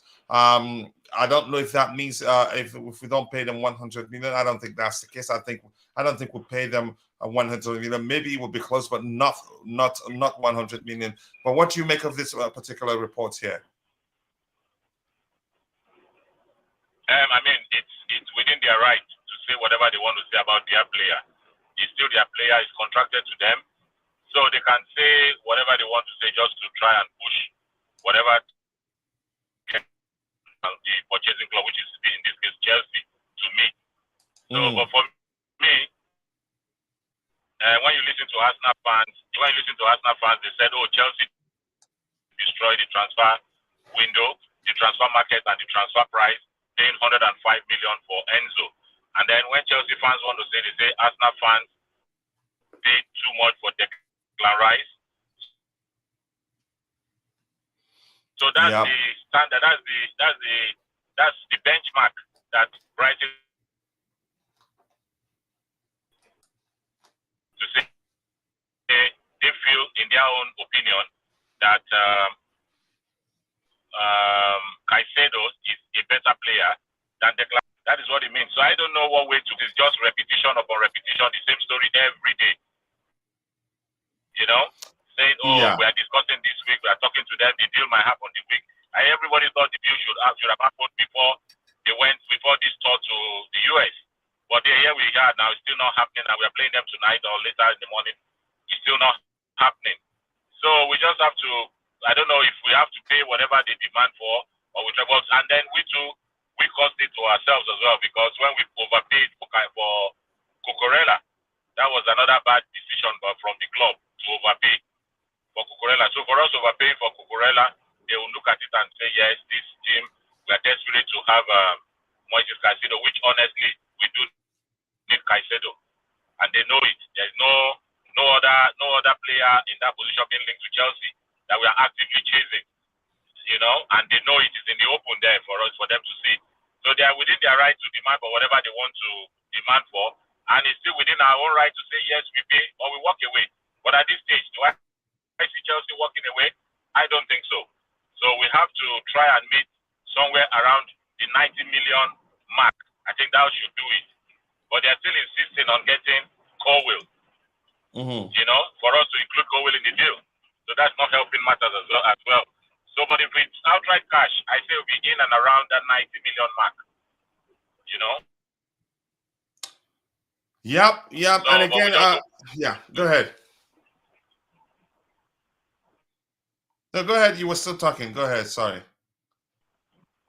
So, exactly, hopefully there might be resolution sooner than later. Because we really need him to bed into this team. We need his presence in the team. He's a position we badly need a player of his caliber to fix for the club. So something has to be done. Something has to give. Yep. This says, let's respect the panelists. It's a community. Let's encourage and support everyone that makes contributions. It's as simple as that. Again, no disrespect. Just if they present an argument that you disagree, just present a counter argument. And no need insulting ourselves here. And so, in fact, you can say that there are a multitude of reasons why prices of players have gone up. Let's beat Brighton, so they reduced the Caicedo price. And that's very funny there. I keep dropping the likes on the stream, people. The likes to go along with. Rice wasn't worth that price either. He was that amount because he's English. Yeah, you could argue that too. And Caicedo isn't English. Yep. I agree with you. There's a benefit. There's a benefit to signing English players, which I don't want to get into right now. Caicedo with an own goal today. He's not going to play. We've heard. It can be a Willian and Mikel kind of case. A change of heart, possibly. There's a chance we see something similar. Keep the likes on the stream, people. The likes to go a long way. Glenn 10. Appreciate you joining the show today, brother. Big up, coach. Panel and Chad, looking forward to tonight's game. I'm same here, brother, and hopefully I'd have the time to watch it because I'll be very occupied. But those that are coming, they are into football too. Hopefully, we'll be able to find a way to watch it. And this is Ty again. He shared the link to his channel. Please go check it out. Be sure to subscribe.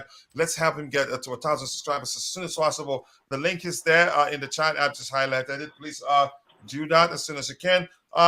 Let's see. The most annoying club. I'm not taking anything personal here, to be honest. They want what's best for them. We're negotiating, and they want, you can say, the best outcome. They want an outcome that will favor them. We want an outcome that will favor us. It's business, but I get it. We're frustrated, and for you can say so many reasons that I don't want to get into right now. Yeah, but the Ainsley price. It's a release clause, so that's different.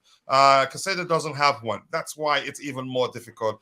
If he had one, we would have by now triggered it. And if it is something we can afford, and case will be closed. Within a break any pricing structure, it's a release clause. Yep, that simplified the process. We were only trying, even though we agreed at the time to pay the release clause, we were trying to negotiate a structure that want to have us pay the whole thing immediately. And that was why that of Enzo took long. Keep dropping the likes on the stream, people. The likes does go along with 115 likes. Let's get it to 200 and shoot for 300.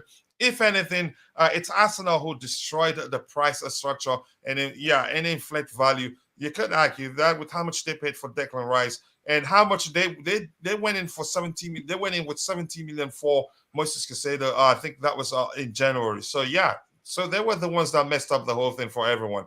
Renato Sanchez, a better option. I think he's declined a while. I like him, but I think he hasn't played at a high level for a while. Maybe it's because I haven't watched him play for a while. And the profile is different. Sorry? And the profile of players. And the profile, more importantly, is different. Yeah, so we have to bear that in mind. Let's see, Coach. Believe me, Brighton are coming out with a dramatic statement as they want to entice Boehly to negotiate to the negotiating table. But luckily, we have proper directors now, and they cannot fool they cannot make such mistakes we made last year. I think that may well be the case. They're trying to get him to come to the table because they were happy that Bloom had to even publicly say that he likes Boehly. He likes the way he negotiates. Rice had interest from United, Arsenal, and some fans believe Chelsea too. We are the only ones interested in Caicedo. Brighton need to relax. They have to. Yeah. That's why I'm saying with this comment, I'm saying we're not going to pay them anything. We're not going to pay them 100. Maybe it will be close to 100, but I don't see us paying them up to that. Get him all run away. Is Caicedo the only player on earth? The scout should have 3-4 options, and you think they don't?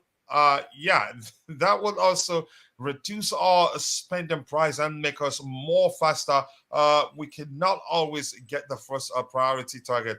And when was Mhm. the last time we got our first priority targets? It's been a Malo while, Gusto. yeah, exactly. And if would Gusto, maybe, did you say Gusto? Yeah. Okay, maybe Gusto and Enzo Fernandez, but not too many of them. But even if that, if we move on from Caicedo now and Yeah. sign some other player, and that player falters at Chelsea, and then you start hearing people saying, "Yeah, we paid too much, and then we could have signed Caicedo, and we went and signed some nonsense player and all that." Mhm. It's Spend big very money. it's the same way too, coach. We could sign Casado, and then he struggles, and then it's a case of, oh, you spend so much on him when we could have gone for a cheaper option, Yeah. especially after talks were taking so long. What Mhm. was the point of the wait? If he's gonna say the risk is gonna be there. You're gonna have that risk. Yeah. Yeah, Even but if there's you get less risk Casado, with this one. yeah, even if you do get Casado, you're gonna I still have think that. Ty's point is how people, you're damned if you do, you're damned if you don't. Yeah. Mhm. Whatever So you no do, matter you what. still find reasons to complain. Yeah. Yeah, so no matter what, so if we move on and then we get another midfielder and he struggles, it's gonna be a case of we should have just given the extra 20 million Mhm. for Casado, and then if we do get Casado, it's gonna be a case of why did we spend so much and why did we take so long to get it done only for the player to not be struggling. It's a big risk. Chelsea will be making a big risk, and they'll be taking a big risk rather, and even Declan Rice at Arsenal, that's a big risk as well because there's no guarantee how he'll fit into the team. Yes, he's more experienced than Casado, but experience is not the only thing that correlates what could happen with players. And we've seen a lot of players who are quote unquote experienced in the league, and Chelsea do know that as well, especially the English players who come across and they've still struggled. So Mhm. it doesn't really matter. But yeah, the point is that you do if you don't, you do if you're doing there's no way of winning with the entire fan base, and you're gonna Yeah. always have that difference in opinions and what the club should do. Because that's the same thing with Casado right now. You have some saying just either give Bryce and Levi Colwill, just give them what they want. Some say move And on. Some say don't move on because Chelsea are so calm and there's a way for us to get the player. We just need to relax. Casado wants to move. So you're gonna have a lot of different sections of the fan base saying different things and want thanks. different things. So Yeah. we just have to wait and see. And just quickly, I'll come to you in a bit, Martin. And if we're being honest, we haven't actually done much. It's just that we've been hearing. It's not like we've been locked in talks. No, we just started speaking with Brighton. Was it about how many a week ago or so? All the while we've been negotiating with Moises Caicedo's camp, and with a great person, he's a great personal terms with Chelsea and all that. But beyond that, we haven't actually done much in terms of um, negotiations with the club. So it's just I don't know how people look at it and say this is taking too long. No, I think we're taking a more relaxed approach, and I like that. I think had we pushed more again, you can say push. You can say as hard as people want us to push. Believe me, they'd be asking for two more players from Chelsea plus 300 million. If that makes sense, I think we can resolve this situation by submitting a bid to buy Brighton Football Club, make them feed the club. If this a small club wants to act like a big club, show them levels. Wow, I see. Nice to see you. It's been a minute. So Martin, what do you have the floor? What do you make of the situation? This particular Yeah. report here, because we'll be taking it one by one. There's quite a lot lined up with especially with regards to the service comments. But let's go with this one first. What do you make of it, especially this part that says if the condition doesn't change, Moises Caicedo stays with us. To me, I see that to me translates to, if they don't pay us how much we're asking for, I just can't say it's 100 million because we don't know. Yeah, But go ahead. and yeah, and if the player doesn't, hand in an official transfer request, that's also the conditions not changing because It they're could mean that also. Yeah, go ahead. yeah, they're pulling this double-edged stunt of saying Cowell wants to come, but he's not saying it publicly, but he's saying it privately, and then Caicedo wants to go, but he's not saying it publicly, but he's saying it privately. So De Zerbi knows exactly what he's doing, and he knows exactly why he's mentioning Tony Bloom. And I think this is where Chelsea need to change the odds in our favor. I don't think it's about the amount. I don't think it's about the deals or the structure or the Declan Rices or any of those things. No, I think it's all down to the players themselves. Levi Colwill must be giving Brighton enough green lights to feel this confident about him coming to them. I feel like that needs to change. It might be privately, it might be, months ago when he was still with them, but he needs to tell them to F off bombastically because I Hmm. feel like this is exactly what's delaying this deal. I honestly feel that the Cowell deal is exactly why they're delaying it. And if you notice, he was so comfortable to say we could add Cowell in the deal and it will happen. It's almost like it was always never about Caicedo. It was always never about the price. It's all about Levi. And I think yes, we are safe to say that Levi must have had the discussions with Poch and he's staying or this and that or this but he hasn't really done anything or said anything or indicated anything in that way.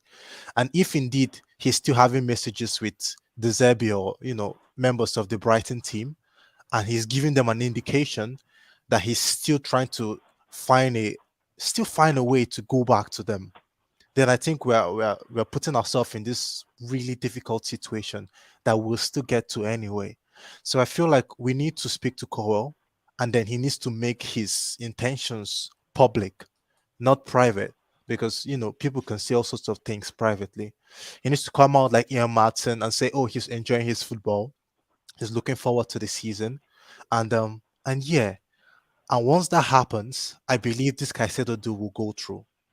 I don't Yep. think I don't think it's about the 100. Chelsea can be the 100 million right now. Brighton can say, "Oh, we want the first payment 80 upfront," or "Oh, we don't want to amortize the." It's never about the amount. I don't think it was about this, and that I think it's always about Levi Colwill. And then on Caicedo's front, they seem to move this narrative like if he stays, he'll be happy. If he stays, the conditions.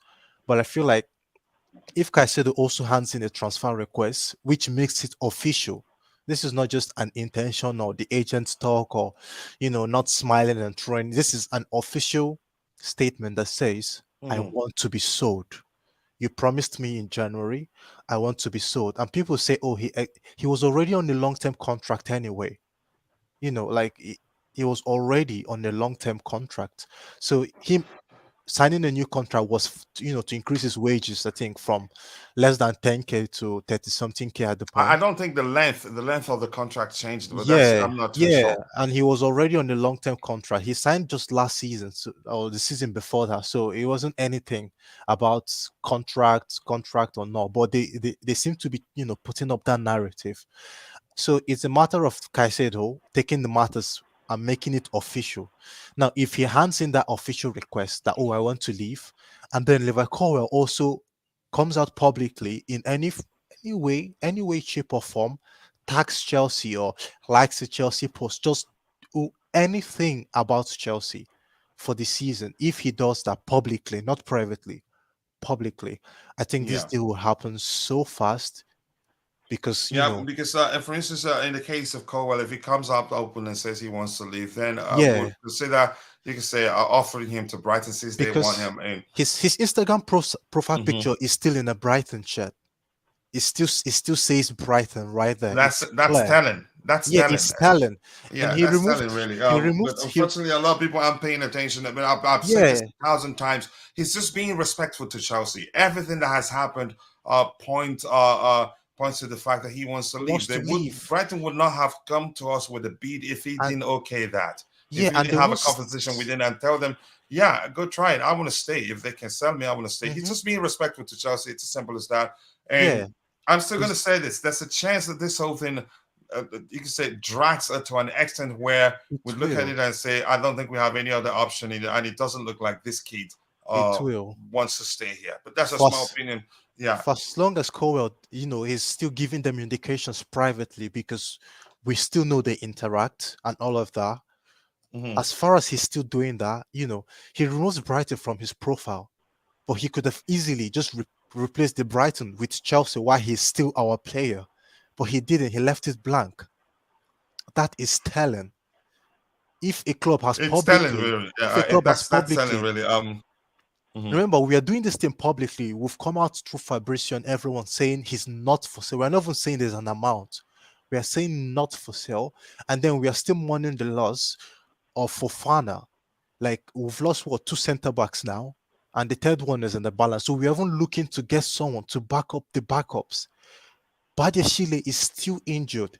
Like, this is as easy as anything to just put Chelsea there in the profile and say, you're here. If a deal comes through and the things change, then he goes. I feel like he's the one holding this entire thing up. And they know that. They know Yeah. it. And once they know that, and Caicedo hasn't put in any transfer request, they will drag this thing to the last last of it. Because they know if they don't get All right, Kowan let me now, catch up with what we have in this. yeah, Yeah, they'll get go him ahead. next Go ahead year. if you're still speaking. Yeah. Let me catch up with what we have in the chat. I'll come back to you again. I think that we have a lot, bits and pieces of the comment of the, you can say, conference lined up that we have to analyze. Caicedo had better change his agent. I would do the same. Signing that contract extension without a signed exit agreement was so done. So I agree with you. I wouldn't do, I don't know. I think you should fire him, really.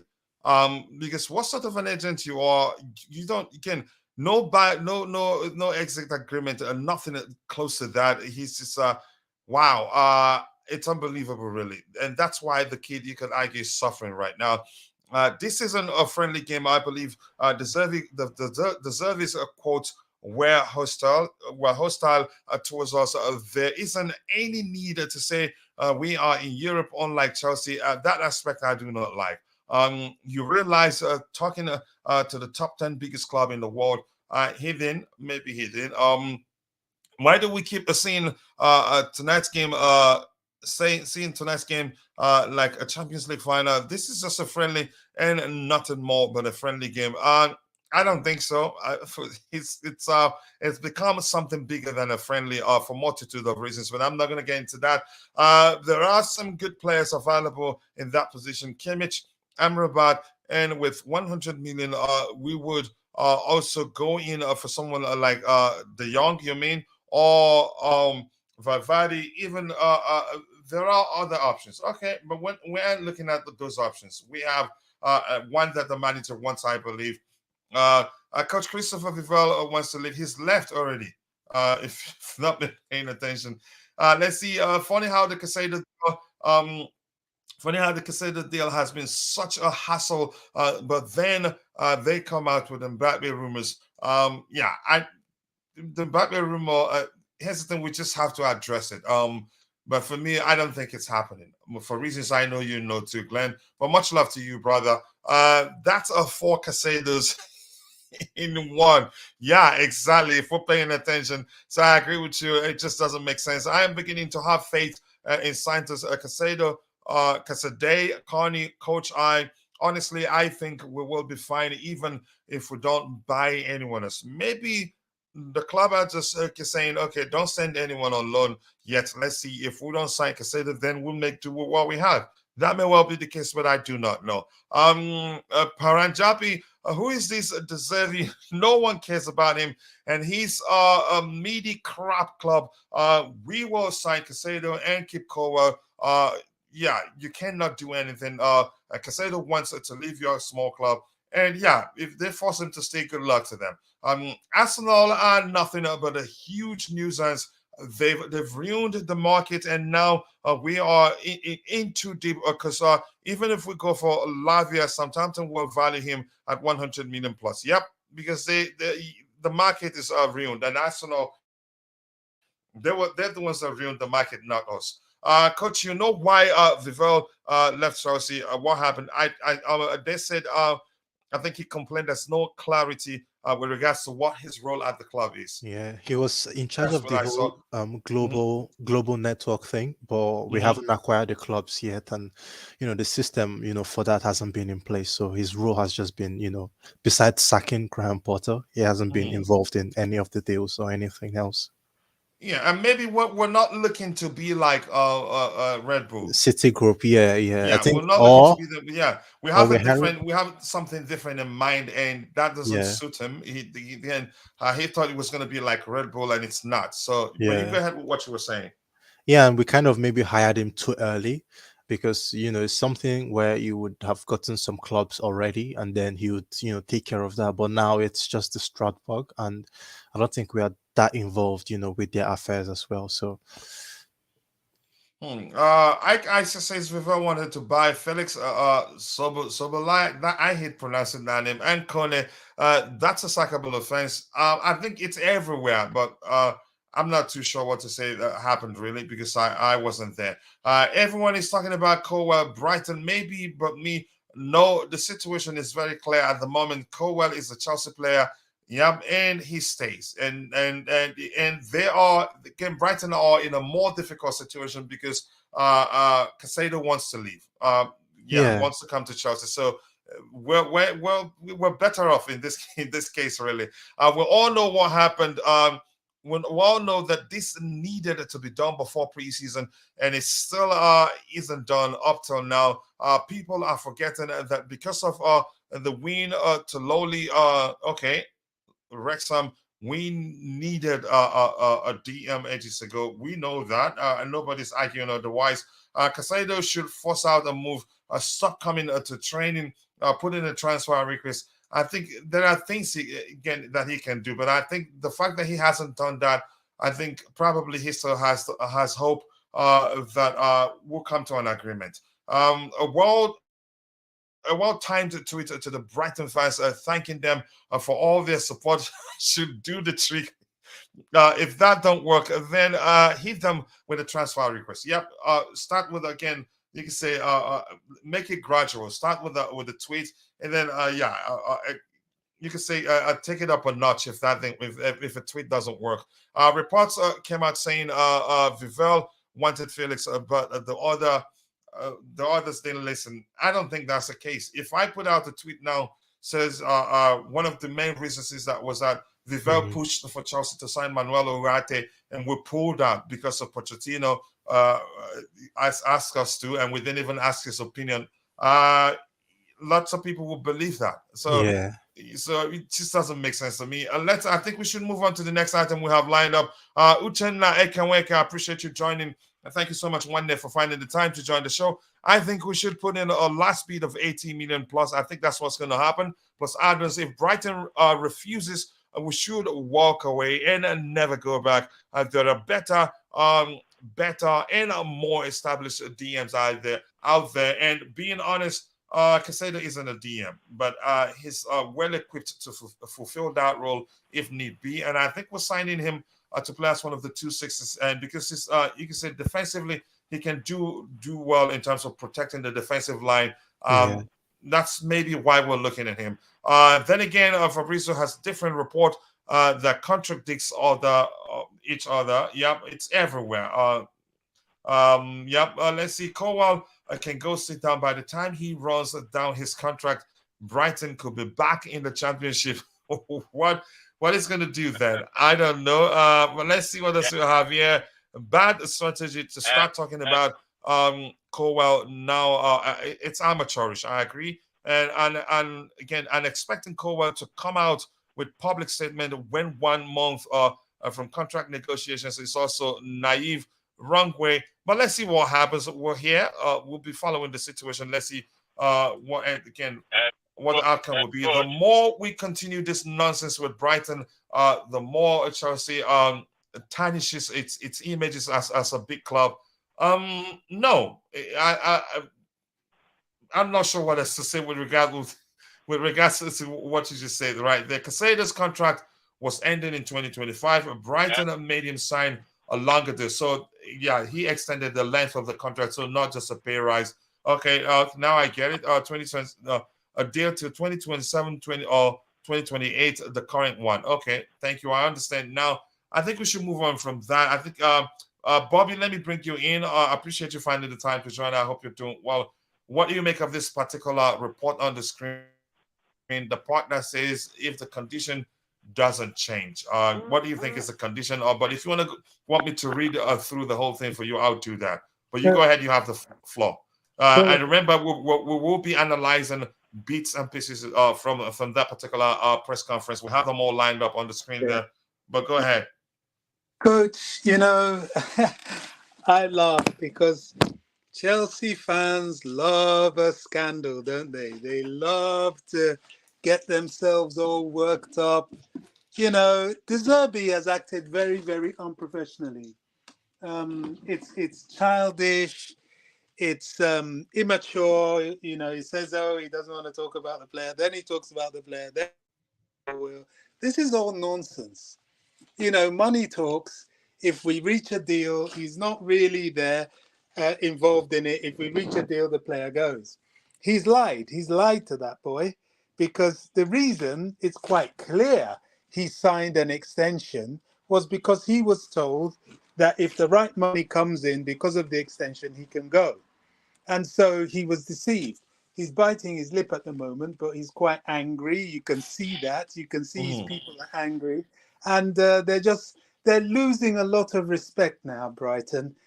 People were beginning to take them seriously, hold them in regard, but a one-season wonder has got to their head.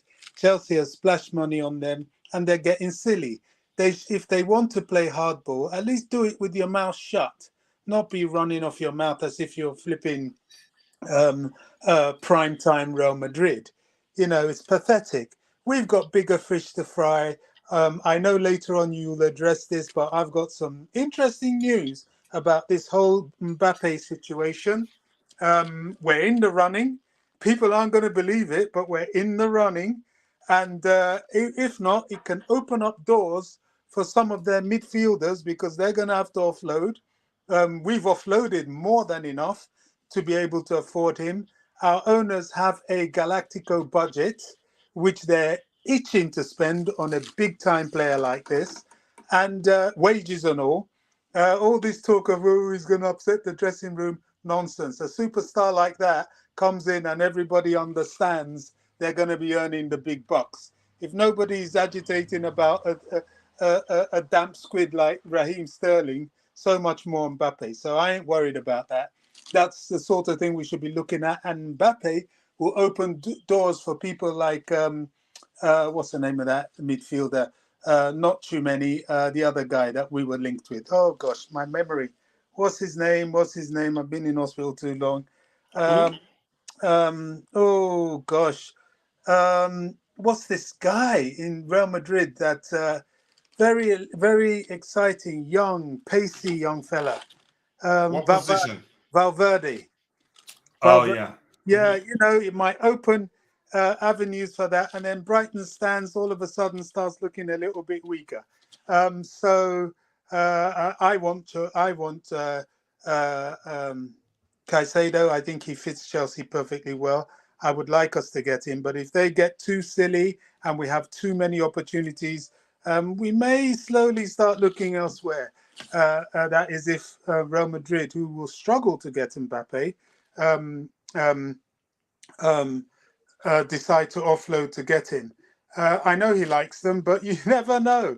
Listen, this guy said that he's quite happy to sit out a season of no football than go and play in the Saudi league or get bullied by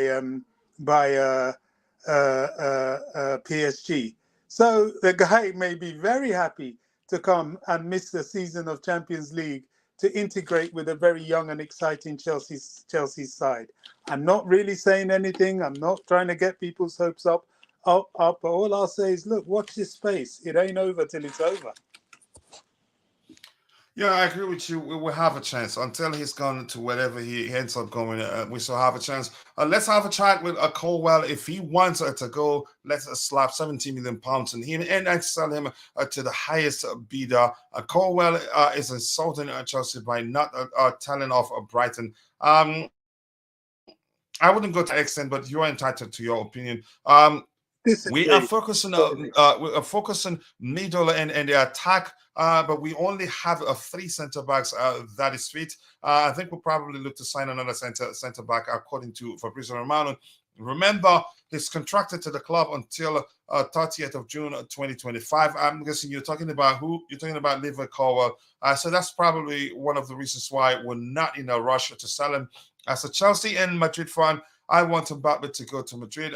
It's destined at this point. I think that's what ends up happening. We all know that he's always wanted to join Real Madrid. Vival was not happy because he wanted a Nagelsmann and Felix, and he was told a no. And we haven't moved quickly enough on the multi club for him to have more power. Is what I've researched. That sounds more like it. I think. For me, I've moved on from him, really. I'm not going to waste my time talking about him. Let's see what else we have here. Keep dropping the likes on the stream, people. I see if Mbappe was 22, I would want him to come to Chelsea for 4 years. Okay. Brighton out here, you can say, Bryson with the you say is it Bryson? I think do you mean Bryson? I'm not sure. Bryson with their European footballer only to get knocked out by by a Wi-Fi password team who gassed these seagulls. Cannot wait for winter, so they migrate. Wow, what a way! That's very creative. But I love it. Seems that this deal is getting complicated and annoying. My option would be a Chomeni, but Germany is not. He's not on the market right now because they lose. And I think Madrid need those midfielders they have there. I don't think they have too many. But he's entering his prime. He needs to shine. So Chelsea isn't the place to shine. That questions your loyalty to Chelsea, really. Love for everyone in the chat. Much love to you too, Bobby. I appreciate you joining. I keep dropping the likes on the stream, people. The likes to go along with. What other DMs are there really? You have Zubimendi. Amrabat is still available. Correct me if I'm wrong. Paulinha is still out there. From Fulham. People are so blinded by thinking Kimmich and Chomeni will join us. I don't think so. I wouldn't even talk about them. I like Kiefer Thuram. I know somebody in the chat who likes him too. Constantin Dante. He has everything Caicedo has, but with will be cheaper and is better in the air and it's taller. Really, isn't he 6'7"? Wasn't that? I don't know Kiefer Thuram so much to present. You can say a strong argument on why we should sign him. Brighton need to remember they are a selling club. That may well have changed if you don't know. Mbappe isn't coming. I think we know that already. Yeah, preach, Bobby, preach. Keep dropping the likes on the stream, people. The likes to go a long way. We don't have a bigger fish to fry. We don't? Okay. The DM signing is for, or at least it should be the most important signing this window. Mbappe upside. But we have to address it because it is out there. Never mind. Keep dropping the likes on the stream. Rafinha, Paulinha, so to speak, is in the club down the road from us, and we haven't looked at him. Caicedo isn't the only DM. Caicedo is not the DM, by the way, in the world. We have to go. We have to get a move on. I think I agree with you. Let's see. If you want to leave, so why do you extend the contract? He wanted money. He had no option than to stay because they didn't sell him that window, and they offered him something you could say twice as much as what he was earning. And the kid, if you've read something when he put out, was it a tweet or you could say a thank you message to the Brighton fans? He explained how you could say it's practically he has a lot of people, a lot of mouths to feed. So he had to take it. If you were him, if you were in his situation, in his shoes, then I think you'd take it too. It's as simple as that. So I'm not going to judge him, but I would judge his agent. Why would he let him sign a contract with no exit plan on it? It just doesn't make any sort of sense. Exploitation of a third world player. It's disgusting. Sorry? I said it's exploitation of a third world player. It's disgusting. Yeah, they took advantage of him. Yeah, go ahead. Yeah, we should all be very much against that. You know, Yeah. you don't do that because somebody comes from Yeah, an impoverished land and has people that are dependent on him. You pay him peanuts, then you give him a promise of superstardom, developing and selling him on to a bigger club, and you negate on it and frustrate him. Disgusting. So their business strategy is appalling, and it should yeah, be blamed for what it is. Yeah, he's been unfortunately. Yeah, they can't. I can't. They exploited his vulnerability in that aspect. If we're being honest here, Mbappe to Al Hilal or whatever. It's for a year only to join Real Madrid next season. I doubt he does that. If he does that, yeah, it's all about money anyway. There's a chance he does that, but let's see what happens here. I am seeing a lot talking to buy Mbappe. Okay, I don't believe it can happen. Only 100 million Chelsea does not want to pay for Caicedo, so I don't think Chelsea can afford to pay more than 200 million or just for one player. I don't think we'd do that too. With all due respect, I love Chelsea, but Mbappe needs to go to Madrid to hit the height of CR7 and Messi. So you probably you prefer you love Madrid more than you love Chelsea. We gas them up as much as I don't think Mbappe comes to Chelsea, but that's how I translate your comment, if that makes sense. We gassed up. That's why we are in Caicedo. That's why we bought Korea for 62 million. That's why we got their coach. We shouldn't take our frustration out on Brighton for our shortcomings. That's another way to see it. Kifram, I know you love him. I know that will get you out to say something, but that's why the way. Let's move on to the next item. I think there are people I haven't said hello to here. Let me just say hello to them just quickly. Money has no age. Oh, yeah. Tell me about that. Mbappe to Chelsea is a load of waffle. You could argue that, Francis Winters. Nice to see you. Caicedo has a massive family and trusted Brighton in good faith. Yeah, you could argue that. He would stay until summer and they would let him go for a reasonable fee. And he has his people believe we have offered that fee. Yep. Yeah, I think we'll up it up a bit. That's how I see it. Keep dropping the likes on the stream, people. The likes do go along with since Abramovich again since he left Chelsea, not interested anymore. Top end special. Wow. We'll see. You're entitled to your opinion, and we have a new member here.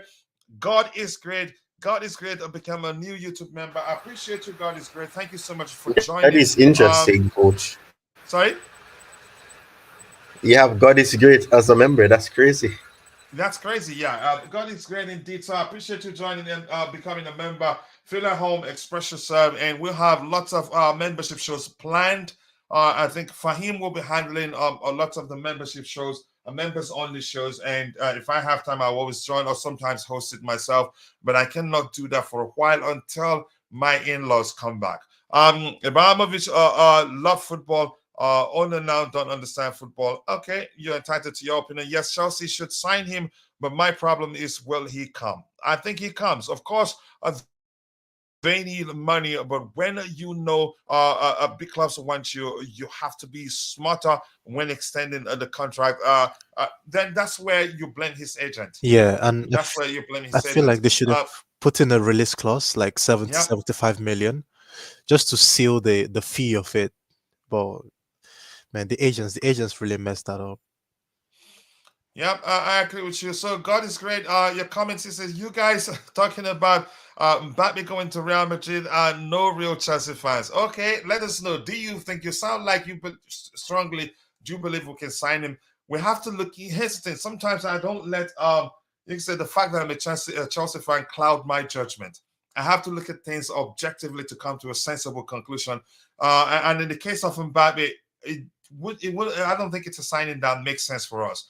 The owners might well look at it from a commercial perspective or business perspective and see if we sign him, we're able to make as much money as we spend on him and all of that. And that again, and then at the same time, his wage is an issue. Then at the same time, they will look at it and see, is it really worth it? There are other ways to look at it and see it just doesn't make sense. But more importantly, would Mbappe want to come to Chelsea? That's a question you have to answer. Again, you have to answer sincerely to get to the bottom of it and say, yeah, there's a chance he doesn't, but there's a chance he comes. I don't know. We just have to address it. That's, by the way. Let's see the next item we have lined up here. I'm quite sure it has to be, again, about De Zerbi's comments during our press conference. Coach, Go ahead. You wanted to say something? yeah, just a very brief. I would like to explain before we shoot on to the next topic. Go ahead. What many of us don't understand and realize is that transfers are much more complex as they occur technically. It's not that the clubs are talking on a phone or sitting across the table negotiating directly with each other.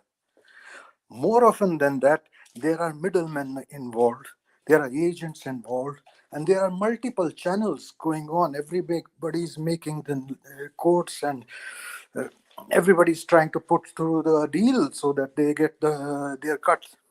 And that's where the leaks also happen. And that's why even the swaps are very difficult, because the clubs are not talking directly, negotiating directly very often, most of the time, actually, in fact. And in some And in the cases, case of there are Brighton, we haven't relatives spoken. involved. The clubs haven't spoken directly since the whole thing started. Yeah, and if you remember, even with the Mount transfer, eventually Chelsea asked, we want to have a direct communication with Manchester United. That was a clear indication. I mean, there are middlemen, and it's becoming complicating. Negotiations are going on and on and on. And in those cases, many times the clubs cannot speak with each other because of obligations towards agents and middlemen. So sometimes they would throw out rumors, and the rumors come out not from the clubs. A lot of the times, these are the middlemen who are leaking things to try to influence the negotiation and things like that. I mean, normally clubs won't do that. Sometimes, like De Zerbi is saying something right now, it's very, very rare. But maybe he's also sending out a message, because the clubs are not directly talking to each other. So and when you are talking through 3 people, 4 people in the middle, the communication changes when it goes through many mouths. So sometimes the clubs will throw out something in the rumor market or somewhere to get a message across. It's not that simple as people think, like they are talking to each other every day and they're not able to get a deal or something like that. Everybody is looking, even the middlemen are looking for their own interests. Some middlemen would like to have more commission, some would like to inflate the price. It's not that as people think and speculate. Secondly, I would also like to say is, like, this is a game where they will have an opportunity to see face to face and talk, maybe even. And that's why there was some rumor also, like they want everybody to come to a room. They want to bring everybody to a room during this game, because all the directors would be there, all the owners would be there, and the players are there. So that's an opportunity when they can have a very close communication as well.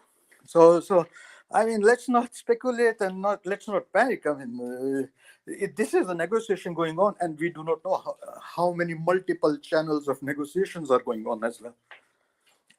Yeah, Secondly, go ahead. Secondly, I also wanted to comment about Levi Colwill's situation.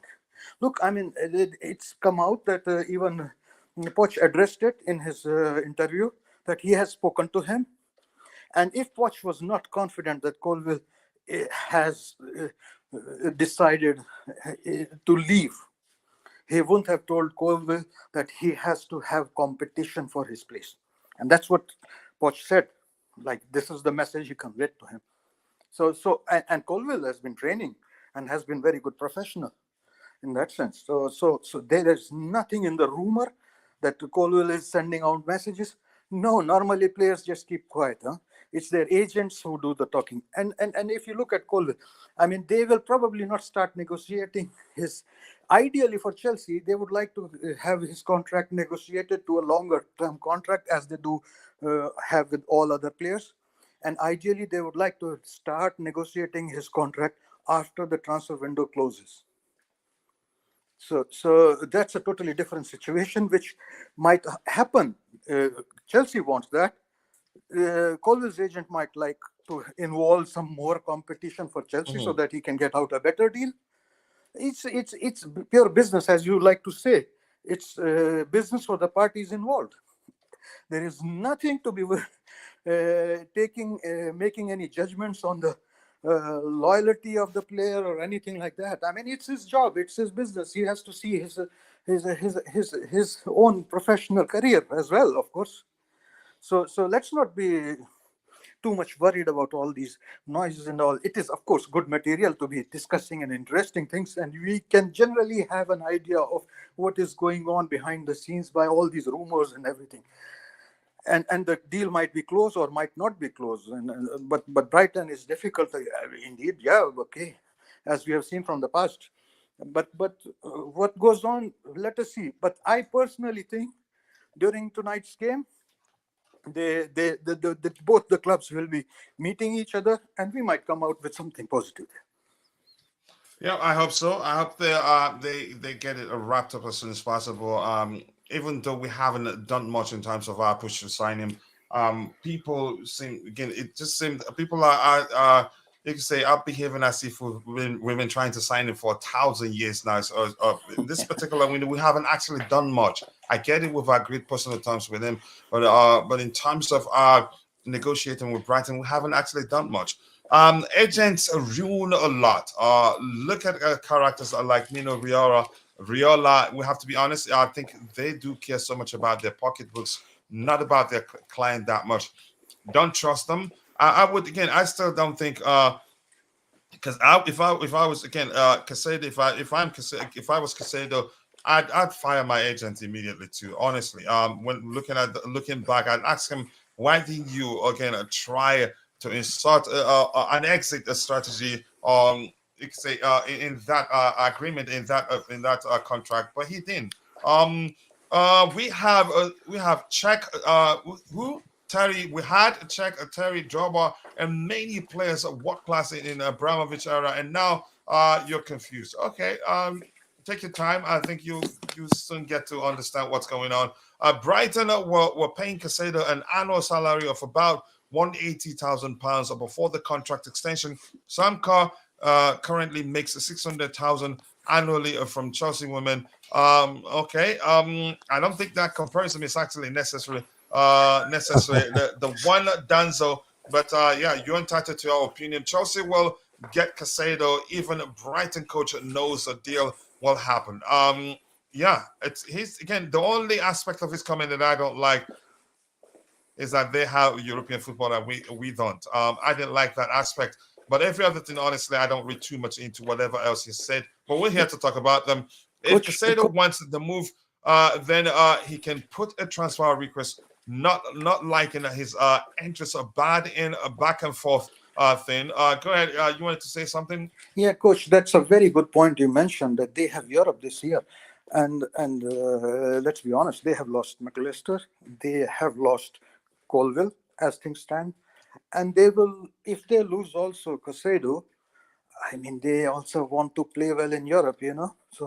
So and everybody knows they are getting big money for Caicedo. They have had recent very good sales. They have money, so it will not be easy for them to buy cheap as well. So they might be even looking at the other alternatives, and once they get the deal done, only then agree to Caicedo deal. So it might be taking time because of that reason as well. So you make a very good point there, which I think is a very valid point. They are in Europe. They have to play well. They have to have a bigger squad. And they will be playing on Thursdays. So definitely recovery times are very less when you are playing in Europa League. So you need a bigger squad for that. So yeah, all these things, they matter in the negotiation, and they have their own planning, which they would have to look at, definitely. All right, let's see what we have here, please. What Chelsea owners are doing seems that the money for other players for the players to sell. Okay, he's used it up. I'm not sure what to make of that, but I'm just gonna move on. I'll get to the very bottom because we're switching topic here. But I haven't said hello here to Cooley Nathan. Brighton are like the Chinese version of Inter that cannot win trophies. Wow. Please, coach, don't forget. I think we'll talk. You don't have to put that in the chat. You reach out via Twitter or other means we can talk. Now again, I am a little fly. Who's calling you that? Brighton are a small selling club. Last season has got them carried away. This season they will be humbled, and I am here for it. Okay, let's see what happens. I'm not taking anything personal there. It's business for all parties involved. They want what's best for them. We want what's best for us. And when we start negotiating face to face now, you can say each of the parties involved in the negotiation process will be seeking an outcome that will benefit them. That's how I see it. But that's, by the way, let's look at this particular report here that says Caicedo will not feature against Chelsea as he has only been back 2 days. De Zerbi confirms. I'm not too sure. To me, I'd like to see it as if, this again, they probably know his cut. They probably know they will end up selling him. Martin, let me start with you. I don't know. Maybe he's correct. Maybe it's because he's just been back 2 days ago, so no need him featuring. But Martin, you go ahead. You have the floor if you're there. Yeah, this is, and from everything we've been discussing, I just feel like De Zerbi just, put the negotiations a little bit in their favor with most of his antics yesterday and all of that. But on him playing or not playing, yes, there is that part where he just returned and the fitness and everything, and similar to Levi Colwill, although Colwill came in earlier. But yeah, De Zerbi, they wouldn't still want to risk it even if he arrived earlier, because any injury now could impact negotiations. It could pick up a Fofana kind of injury. It could be months, it could be weeks. They wouldn't want that anyway. So yeah, him not playing would just be a safe bet. But they're always trying to make it look like he would play, but we understand what they mean.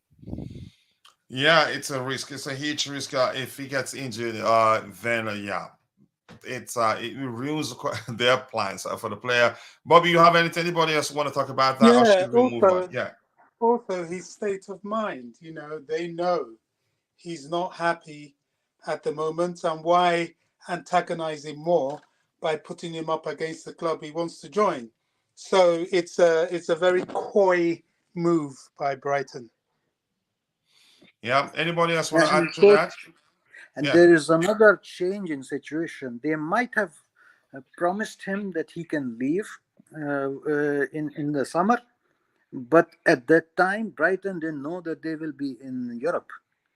That also affects their decision making. Now they are in Europe and they need somebody like Caicedo. So you're saying they're really trying to keep him? Is that what you're saying? They would be happy to keep him as well, of course, for another season or something like that. I think you're over elaborating this being in Europe thing.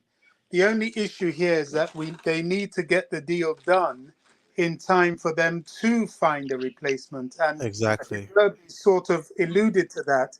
The one thing I take that you're saying is that it's not going to be that easy for them to get cheap replacements, and De Zerbi sort of alluded to that as with well. The quality, So I think they may be looking in the background, and when they're sure they can bring a replacement, then let Caicedo go. That makes sense. But talking about, we're in Europe and we can't, well, if they were so badly wanting to have a strong squad, they wouldn't have let McAllister go. And you may say, okay, let McAllister go and Caicedo. McAllister was a release clause, huh? He went very cheap because they just activated something like 30. Yeah, he had a release clause. Yeah, so his was easy. Yeah, okay, but the plan for them. They've tricked Caicedo, but exactly. I still personally think, yes, they have a European commitment, but to be honest, teams have sold big players with European commitments, even in Champions League, and I think the real sticking point here would be, one, getting the money in time to get a replacement, and two, be sure of a suitable replacement before letting him go. Yeah, Bobby, you make sense, but also like there is this argument as well. If they want to sell it next year, they will still get good money for him. But if they have to buy now, they will have to buy expensively, But and that's then not under consideration. yes, It's so it's not like they will not be happy to keep him for the Europe. Yes, of course. I mean, they know they can sell him at good money any time, like next year even. And but okay, let us see. It is like a lot of different factors, as I said. from his So first comments. we cannot be blaming like Chelsea for being slow here, No, no or one is. Brighton to No, but be he knows. I being think he like. has. He's addressing again the fans that are concerned. That are saying, "Pay the money, walk away, give them what they want." No, it doesn't work like that. Go ahead, JC. Mhm. JC, Yeah, I'll I let you think go. our owners have learned a lot, and they are being a lot more patient and smart. I mean, you have to give the due where it is. I mean, they have improved a lot from last year. I mean, they are doing a lot of things right. So due where it is due. Huh? So give it to them that they have been doing business much more smart now, like for at least since January, even the January transfer window, they did some smart business. They bought Nkunku in advance, they brought in Badiashile, I mean, and these young talent from Latin America, they are really onto something serious, and they are doing it very smart. Yeah, we Yeah. have a breaking news. We have a breaking news. We'll talk about it in a bit, and something I've been hoping we do. Says Chelsea have contacted Ajax over Mohammed Kudus, Ghanaian international. Wow. I'm interested in this one. Go ahead, Martin. What do you think? Do you think we should go for him? I think this means probably. Yes. I don't think, even though he's a different profile from Lavia, so I don't think this means we're not going to sign Lavia. This means maybe we will get him and forget about Cherki. Maybe or Cherki. sign Cherki and Yeah. loan him out because he's a 10. He can play as a 10 or 8, and I think he can play on the flanks too. But you go ahead. What do you make of this report? Yeah, I feel like this comes, in competition with the Cherki deal, because we've noticed that it's gone a bit quiet on that front. We're discussing personal terms and then the fee with Lyon, but I don't know, maybe it's going to ranges the club is not comfortable to. So now Mhm. Kudus is a big one because he can play on the flanks, he's fast, he's dynamic. It's just he's experienced as well, and he knows what it is to play in a big team and have those expectations, and and deliver on that. So this is very good. I'm excited about this one. Why do you Yeah. think we need? Do you think we're signing him for that 10 position, given that we're going to be playing? It looks like we're going to be playing with 4-2-3-1 a lot. Yes, either that or he'll be competing with Noni on the right because he's also left-footed. He can play on the flanks. Mhm. So it all depends on how ready Angelo is, and if we would like to put the expectations of him, because if Noni is injured, then he would have to start big games and go to the Old Traffords and the Etihads and deliver. So, but having a player like Kudus, he could fit in multiple positions. This is a very interesting one, and the price would also be, will make this deal either really good or not. But let's see what Aya say on the price. Yeah, but I agree with you. Anybody else in the chat want to talk about us? Can reaching out to Ajax over Kudus. I think he's a player I like so much. And reports were that actually he was, I think, was he Arnstein also the reporter that were actually interested in signing him as a replacement for Mason Mount. And I think from what we're seeing, I think he has more experience, doesn't he? And actually more technically gifted, a more natural 10 than Mason Mount. That's just my opinion. Tonight is a cup final for me. I am really angry. Yeah, we all are. I hope Chelsea fans are over there watching the match don't create a bad atmosphere because of Caicedo tonight. Unfortunately, that will happen. Let's see what else we have here. Most fans in the UK are more angry that Brighton are tapping up Colwill against FA rules. But rumors are that we don't care. We don't read too much into it. Chelsea as a club, again, to them, what De Zerbi has, what he said is nothing to them. Vinicius Junior, for us, yeah, good luck with that one. Don't we have a plan B or C? I think we have a plan B or C, even up to D. But we just don't know. And I think who was that? Was it David Dunstan? No, not David Dunstan. I think Ben Jacob saying we'll find a way. We'll find a way to put all our transfer activities under the wraps, except for that of Moises Caicedo, but a few, maybe again, a few stuff about our activities in the market are still leaks out, but not too many. Not finally, smart Chelsea can actually take Brighton to court. Okay, with the FA over Colwill tapping up. I think we'll only happen because of Caicedo. But if we buy Caicedo and Brighton don't stop, I see us taking legal action. That may well happen. I keep dropping the likes on the stream, people. What else do we have here? Anything else that I have to address here? Angela's goal is written tonight. I really like I really like him. I hope he gets a goal tonight. Kudus is okay, it's way better than Cherki. Poch is cooking again a Michelin star meal. Wow. Is that Michelin or how do I pronounce that? I don't know. Let's see what else we have here. Bring the Black Star in. I heard Arsenal in for him also, but I like him. Let's reach out to Elye and he should help. He should help us get him across the line. Kudus is also an elite false nine. Winston Lee is a genius. I like Mohammed Kudus. I hope we get him. Chelsea fans that need to protest against Brighton. I don't think that happens, but let's see what happens there. Constantine Dante, what will I actually say on the price? A lot. But let's pay attention. Now, I'm going to switch a topic, and once I switch topic, I will also at the same time scroll to the very bottom. But I just want to humor somebody here. Let's see. We'll be very dangerous. Yep. What makes a Nani more experienced than Angelo?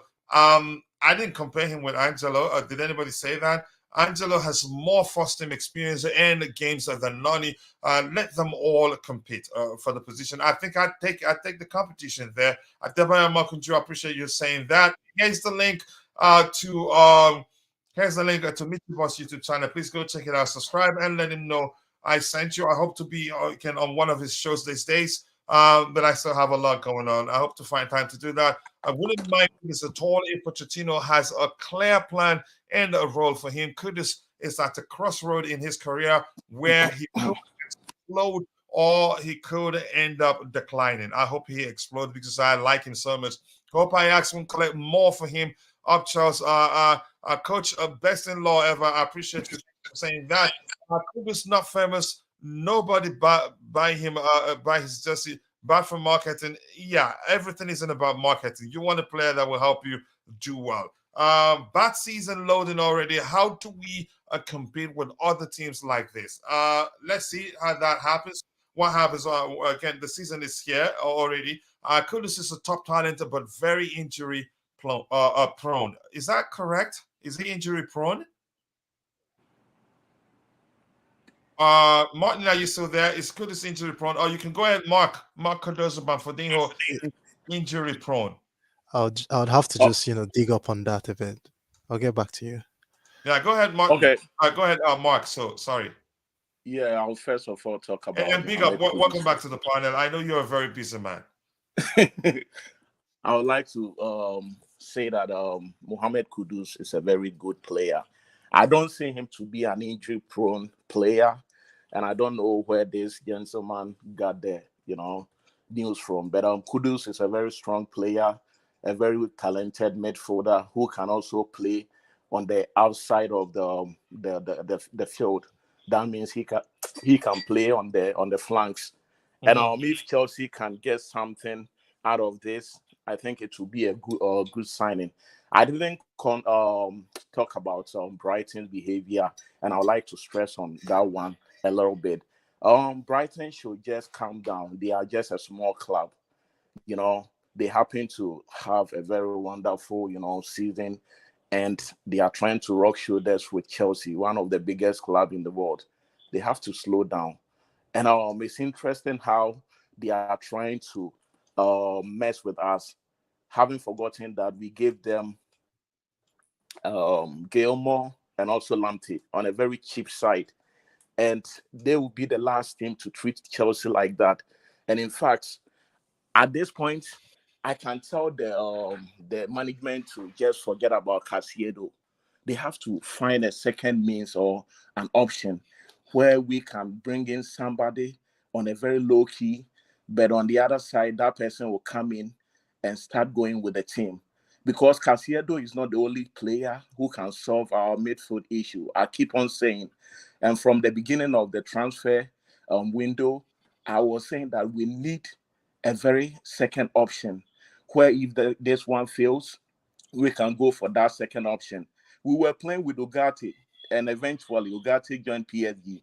We cannot afford to go on like that. We need somebody to come in, start the season, the preseason with the team, gel with the team, so that we can be ready for the league. Because in the next 3 weeks, the league is going to start, and Brighton are just doing some lackadaisical, means to make sure that Bill sorry doesn't to cut you lose. short. Sorry to cut you short, but do you not think that they're working on that plan B? It's just that you don't know about it because they've managed Yeah, to that's how I see it too. We're things frustrated quiet. because we don't know everything they're doing in And the even market.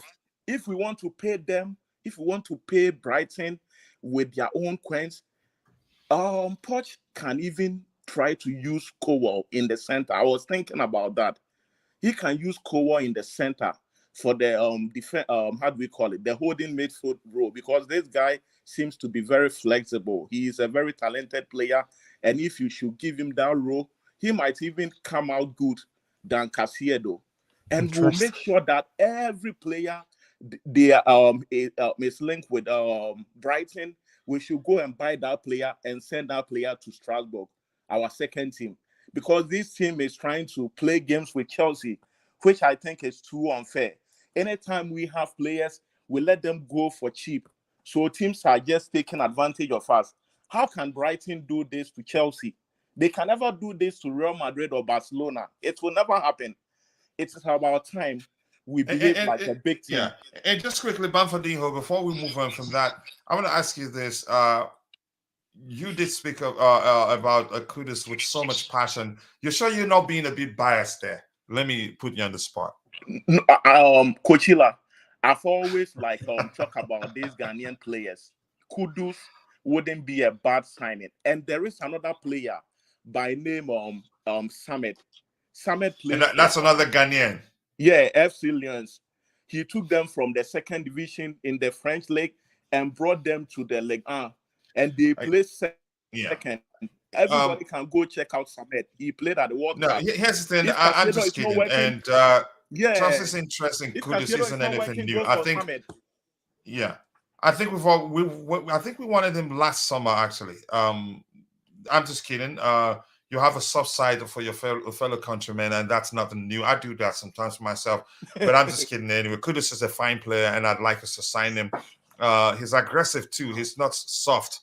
He's not the biggest, but he's not the biggest, but he's not soft. And on Kudus was. Sorry, go ahead, Martin. On his injury, he's really quite good on that front. He had 38 games last season. He had a hamstring for he missed only 4 games, and then illness, and that was it. Previously, he had a fractured rib, but that was 2 years ago.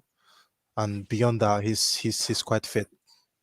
Yeah, he's a fine player, and I want us to sign him. Kudus was Ten Hag's best player 2 seasons ago until he had a major injury. He's now back with a bang and deserves a chance at Chelsea. Elite 10 it will be a huge threat next season. I hope we sign him.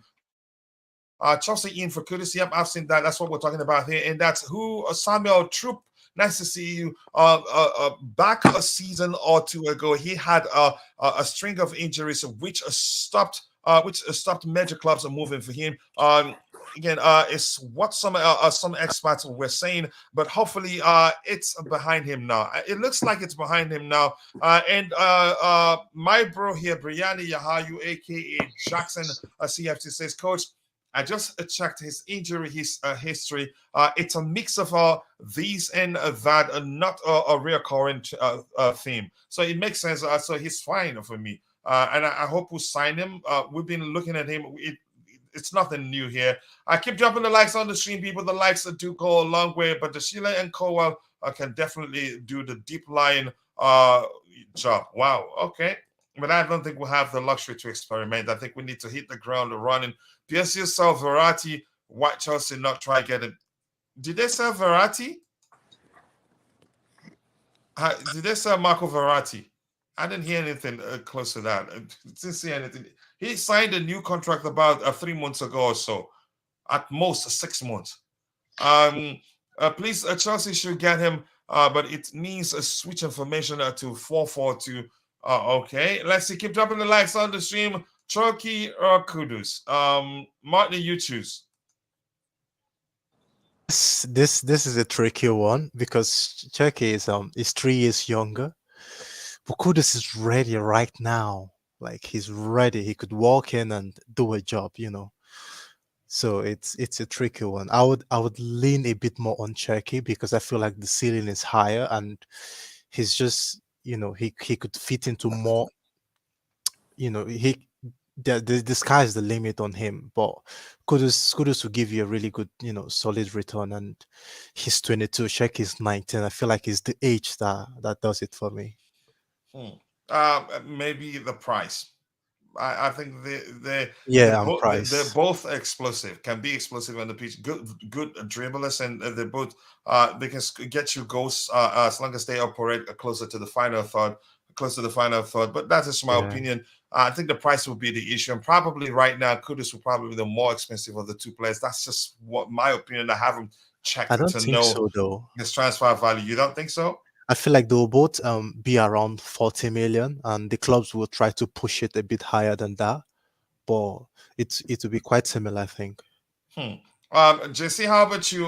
The two players, which of them would you do you prefer?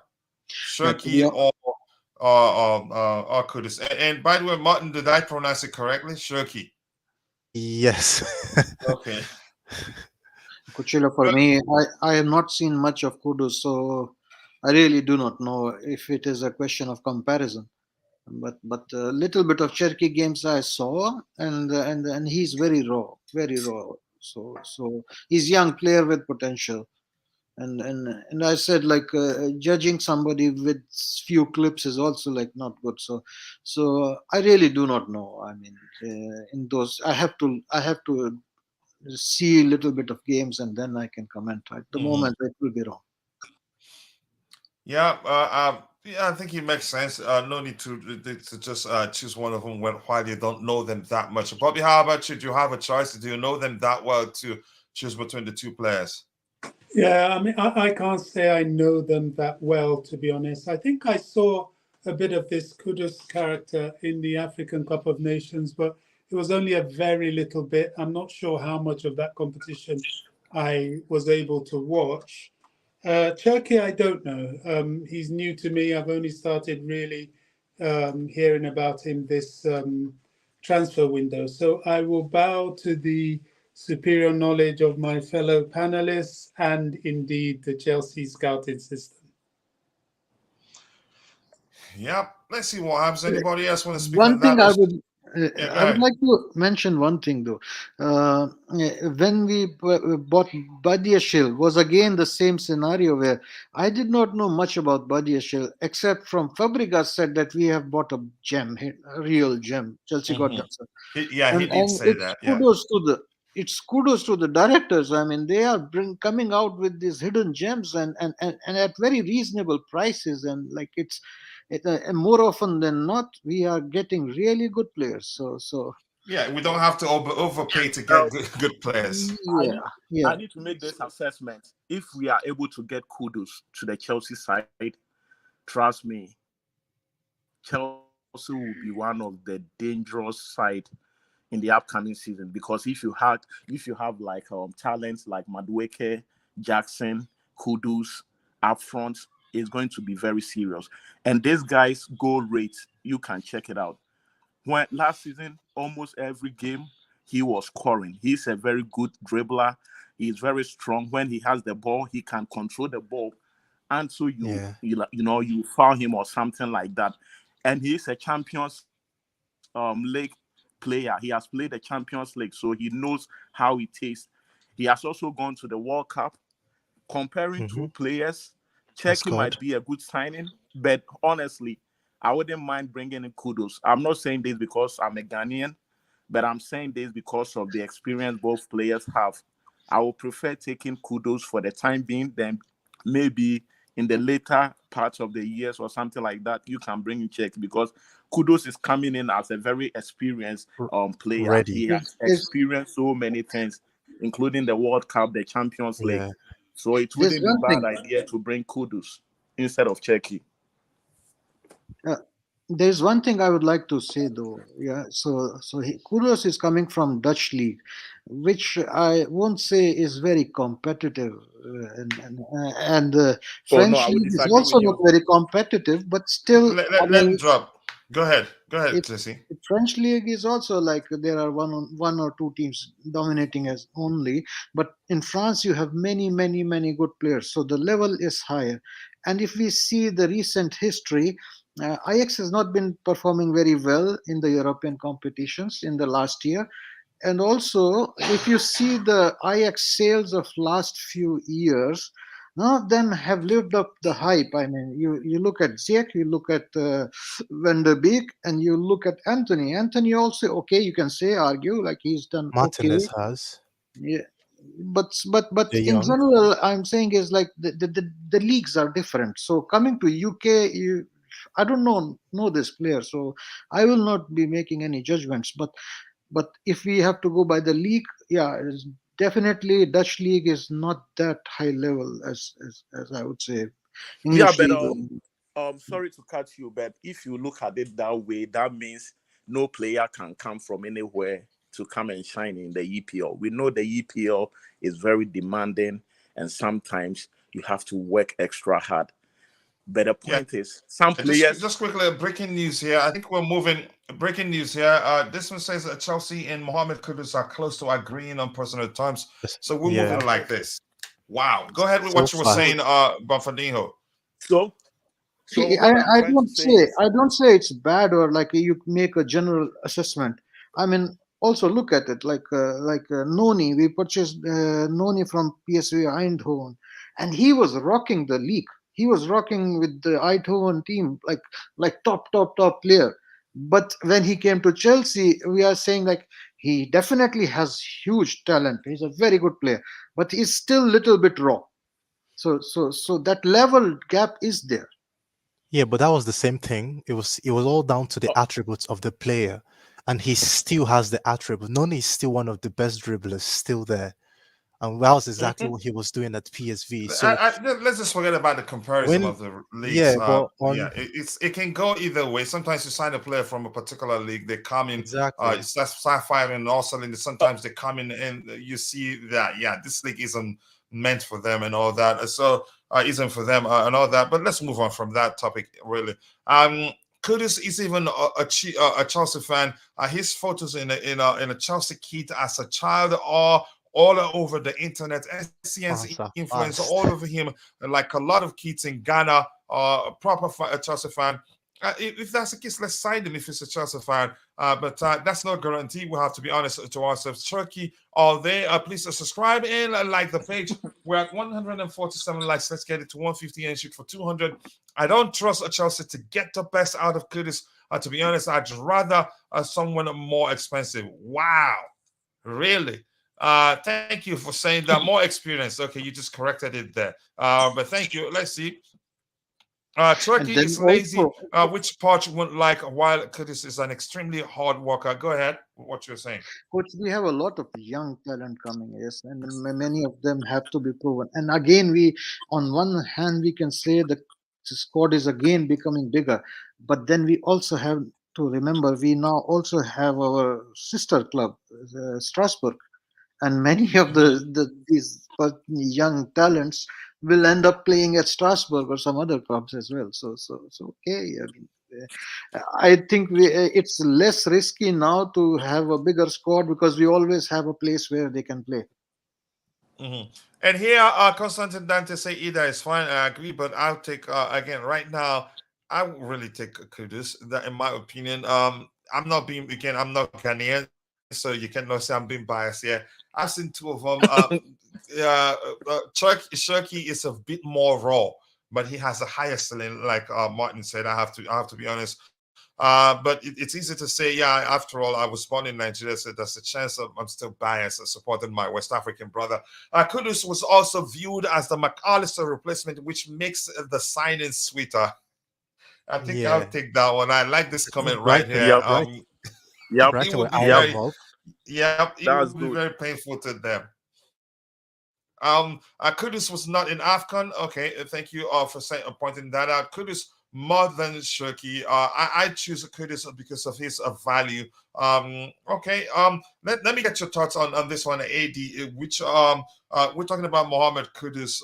Would you take him over Cherki, or would you take Cherki, and vice versa? And is there a signing you would like to see at Chelsea? And I appreciate you joining back. Well, Coach, thanks again. I was out of coverage earlier on. Sorry, can I just quickly go back? I just want to mention something about Caicedo, if you don't mind. Yeah, go ahead. Because, You're an OG here, so you have every right to do that. Someone, I don't know if it was in the chat or someone said about it that, Brighton should stop acting. They are not a big club. They should just behave that we are bigger than them. No, I don't agree with that. You see, they did their scouting work. Oh, it was they signed me. this player, they took a chance. I mean, whenever you sign a player, you're taking a chance. He would have turned out not to be a good player for them. So they have every right to place whatever valuation they want to. That's exactly what we are doing now. We are signing young talent. So when they come good for us, they turn out to be.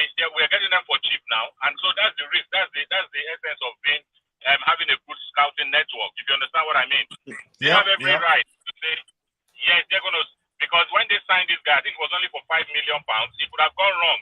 It could have been a flop for them, but they signed him. So I mean, being a big club or not big club is not an issue here. What they want is what they want, and what we can offer is what we have to offer. So that's what I just wanted to put out there. They have every right because they've dealt with us before, and they know they screwed us up in the deal, especially getting Potter as well, and then being overpaying for Cucurella. So I mean, that's just about that. That's what I wanted to say about that.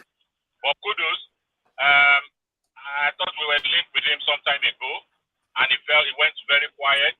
And I saw a report linking him heavily to Arsenal, where some Arsenal fans were even doing highlights about him, about how good he would be. Sometimes they were even rating him ahead of Saka. Sometimes that the way he will perform, he could even be benching Saka sometimes based on his performance. So if we can pull this off, I think I don't know much about him, but from what I've read about him, I think he's a very good versatile player that will suit us very well. In terms of comparison with Cherki, I don't know what comparison, because Cherki, they're two different players. And Kudus looks like a more finished player than Cherki. So I think going for Kudus will be a good addition for us. That's my own opinion. Yep, thank you so much. I appreciate you saying that. Get rid of Sterling and get both. I would do that. Let me get Bobby in for that particular comment. Bobby, here's one I know you'd like. I wish Roger was on the panel when somebody talks about his cousin, Raheem Sterling. So, Bobby, if you're there, if you're paying attention, Constantine Dante suggests we get rid of Sterling and get Cherki and Kudus. I would take that, but Sterling, I don't see him going anywhere. I don't see any club that can afford his salary right now. It wasn't like he finished the season one of our best players. If anything, he struggled most of the times. But what do you make of this suggestion on the screen? Yeah, I mean, it would be nice, but as you say, Sterling will be very difficult to get rid of because of the price, his wages, and nobody would really want to. It's not even a matter of whether they can afford him. Would they want him? Mm-hmm. I don't think anybody was impressed with his showing last season. But so we have to forget about Sterling going for now, and see what we can do without it. I think we've sold enough players not to rely on getting rid of Sterling. The only problem is that because he's a big wage player, and indeed a sort of big player, he's going to demand to play, and he's not going to be somebody you want to have sulking in the dressing room. So it's a little bit of almost a Lukaku type situation. But we can sidestep it. The thing with Sterling is he can be useful, especially coming off the bench. So yeah, I mean, what else? I mean, I have no love lost with him, unless he suddenly proves me wrong. But I don't see that happening.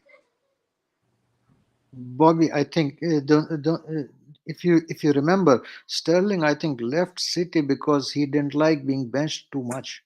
So he came to Chelsea because of playtime, anticipating playtime, and he's been on record recently to admit that he was not playing well. He has not played well. He has been even, not to say calling himself overweight, but he did say like he's improving his diet and things. So sort of he knows like the first year has been not very good. And Sterling is a level of player who came with a reputation where he was supposed to perform. He was really supposed to be one of the players to perform last year. So even if we say like everybody had a bad season, but player like Sterling should not be having a bad season, you know. So You know, yeah, there was a patch in the beginning yeah, under Tuchel that he played really well, but that didn't last long. He had about two very, very good games, yeah. but then he reverted to misplaced passes and missing open chances.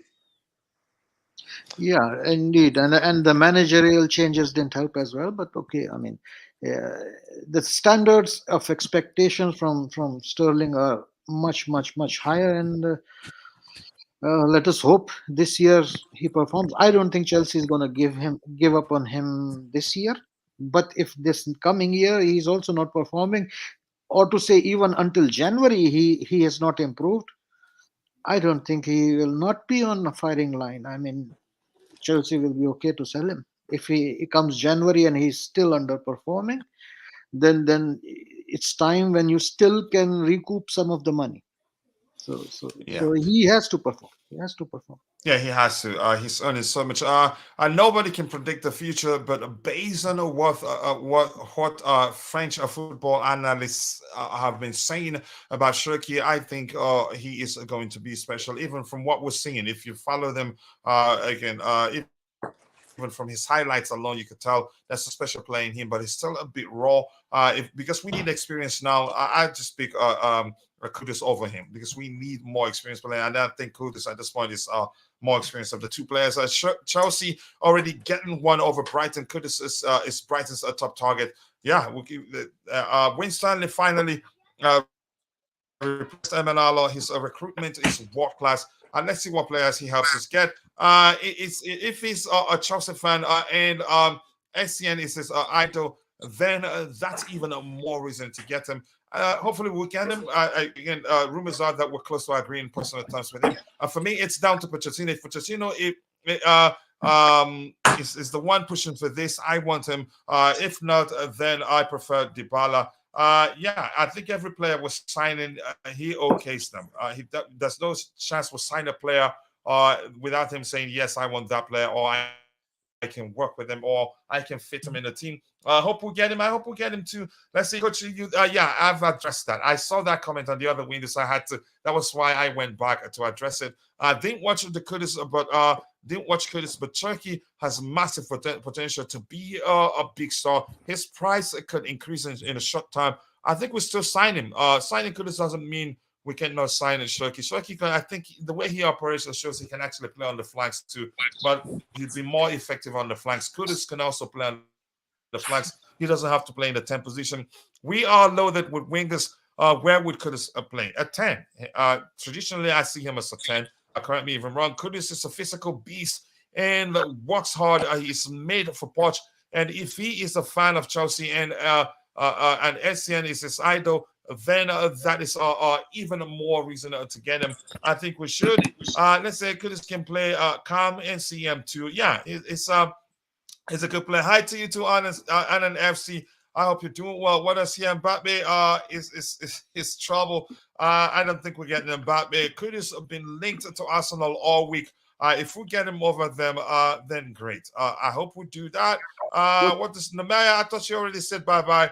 I hope you're doing well. Let's see what else we have here. Yes, Aman. Just people having a conversation there. I'm just going to scroll to the very bottom. There's so much to catch up with here. I think Chelsea would get both, then sell Sterling by January, possibly. But let's see what happens. Messi happy in Miami. Who wouldn't be? Let's see what else we have here. Could Kudus be Poch's Ericsson type of player? I think he has more in his locker room than Ericsson. Ericsson isn't as physical as Kudus. And you could say Kudus is also quicker. Even when he was still younger, Ericsson, you could say, wasn't the quickest, let alone now. Let's see. Chelsea need to sell Ross Barkley. Yeah, we need to sell him in 2049. I think you're trolling. But every now and then it's nice to see such in the chat. It just makes you laugh. Doesn't mean we have to play Sterling.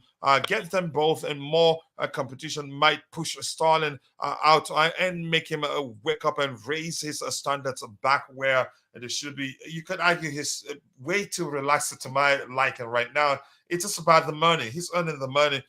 I'm not too sure he's enjoying football that much now. I hope he proves me wrong. I'd really like to see that happen. He's too lazy for the Premier League, and Poch, he was too lazy for PSG in France. Sorry, mate, but facts are facts. Okay. Go ahead, have a conversation with that person, and big up to you too, Chelsea, all the way. I hope you're doing well. Whenever you're ready, Coach, can I have your permission to put your link on my show for you? Listen, whatever you want to do, bro. We work together. We're growing together. Do whatever you want to do with the link, brother. And whenever you get a chance, share the links you're trying to hear so people can go check it out. Kudus still struggles with knowing when to release the ball. He sometimes over dribbles. If Pochettino is someone who will help him work on that, and then I am all for it. Be sure, yeah, Pochettino helps players improve. That's what he's known for. I hope I have your permission. Go ahead. You don't need to ask me, bro. And here's the thing: we're family now. So go ahead, bro.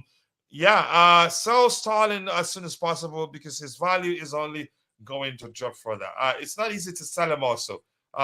You can't just sell a player because you want to sell a player. The buying club, usually when players switch clubs, they want a pay increase. And in the case of Sterling, he's on so much right now that it'd be difficult to find a club willing to, you can say, add something to what he's already earning at Chelsea. That's where, except if he's willing to take a pay cut, then there won't be shortage of clubs willing to take him, if that makes sense. Keep dropping the likes on the stream, people. The likes to go along with anything else here. I'm just going to say, Chelsea need more forwards and goalkeepers. Maybe. If we sign Kudus and Cherki, then Nkunku is seen as a striker, which will make Jackson a sub. I don't think Jackson becomes a sub. Broya and Gallagher or Caicedo may be heading out. If that's what it takes to accommodate the best players that will help us do better, I will take it. I don't mind, really. I'm not that too sentimental. I get it. I like players. I like some players. But if them leaving means us getting a better player, I usually don't complain. That's who I am. Our left-sided wingers would carry on to struggle when we have left backs like Chilwell. I feel bad for Mudryk and Sterling. I think Mudryk will come good. That's just my opinion. A certain Saudi can buy Sterling. But does he want to go? It doesn't look like he wants to go. Do they want him? It doesn't look like they want him because he's not been that good of late, if that makes sense. Let's see what else we have lined up here. Let's get into it. And the first comment from Chelsea are the way people are saying sell Sterling, who's been here for just 1 year, but ready to keep Kepa. Okay, we're not going to do this today. Sterling catching strays. Good. All right, let's see what else we have lined up here. Let's keep it going. Okay, this is the guy I have to open here. This one here. We've talked about Kudus. What else do we have lined up? Okay, that's a lot of De Zerbi's comments. I'll just go through all of them. Then if any of the panelists has anything to say, you go ahead. I start next season. Hello. Sorry? I just wanted to take leave, but before I go, I just wanted to wish everybody a good watching game, and let's hope we beat Brighton through and through. And if I come back later in the evening, or if you have a live chat, live game, the watch along. Yeah, watch along. Then we'll see. I will join back then. All right. Thank you, brother. Thank you for finding the time to be with us this morning. I appreciate that. So I'm going to go through all the comments. No need going through them one by one. Then we can address them together. I start next season with Caicedo in my head. Excuse me. Excuse me, sorry about that. I start next season with Caicedo in my head in the first 11. I want Caicedo and Colwill in my team, but we will see. And if there are players who want to leave, we have to eventually permit it. To me, I'm not sure what to make of this comment. Anybody on the panel want to talk about that? Anybody? All right. Like he was just being diplomatic there, you know. Yeah, and it's all this part is all normal coach talk. So yeah. Yeah, it's normal thing. We do hear that a lot from managers of a player who wants to leave clubs. Again, his club or that. Is Caicedo worth 100 million? Oh my gosh! Sorry about that. Yeah, he responds. Thank you, brother. I appreciate that. It's not for me to talk about the price. My job is to coach. The price is for our owners, our owner, and our CEO. They will decide. So nothing too much there to talk about. And this one here says, "Did you promise Caicedo he could leave?" It's not true. I'm not the owner or sporting director. In my work, I am used to speaking with players every day, but I didn't give my words on nothing. We didn't speak about the next transfer market when he extended. And this makes sense that he has no right to tell him, okay, if a club comes in with you can say, a good enough offer would let you go. Now he debunks that. This part of, again, yeah, but I don't know. Yeah, go ahead. He does it in a different way, which could also mean that the owners and the directors may have given their word, but not him. So he's being specific enough there to let you know if such, again, took place, that it wasn't him. It wasn't between him and Caicedo. Might have been with someone else. Someone else, exactly. So it's one of those ones where it sounds like he's saying there was no promise, but literally it could still mean that there was a promise, but it wasn't from him. It could have been from Tony Bloom or one of the directors. Yeah, but Fadiho, you have anything to say with that before I go to Bobby? Yes, what I would like to say is if there was any promise and they are trying to hold back everything, they have to be very careful, because the guy is not going to be in the right frame of mind to enter into the new season. It's like you wanted to go to the best school, and for one reason, your parents are saying you should go to another school. Sometimes you don't feel like even going to the school. So they have to like sort him out as soon as possible. You can't promise somebody and you will just decide not to fulfill the promise. So I guess they will do something. Hopefully by Monday, something could happen better. Right now, I don't know what Brighton is going to do. If they are not going to come down with their price, I don't see Chelsea also moving to 100 million, because I think it's way too much. We cannot afford to pay 100 million for Caicedo, who was evaluated for like 4 million some few years back, and it's a rip-off. So they have to do something about it. Yeah, I agree with you. I want to hear Bobby speak about this one. Even I get it. You don't have to oblige by a contract when you don't put pen to paper. Even if it's recorded, if it's a verbal agreement, it's to me, it's nothing. It's useless. But personally, from Caicedo's perspective, he will feel betrayed, and he's never going to trust them again.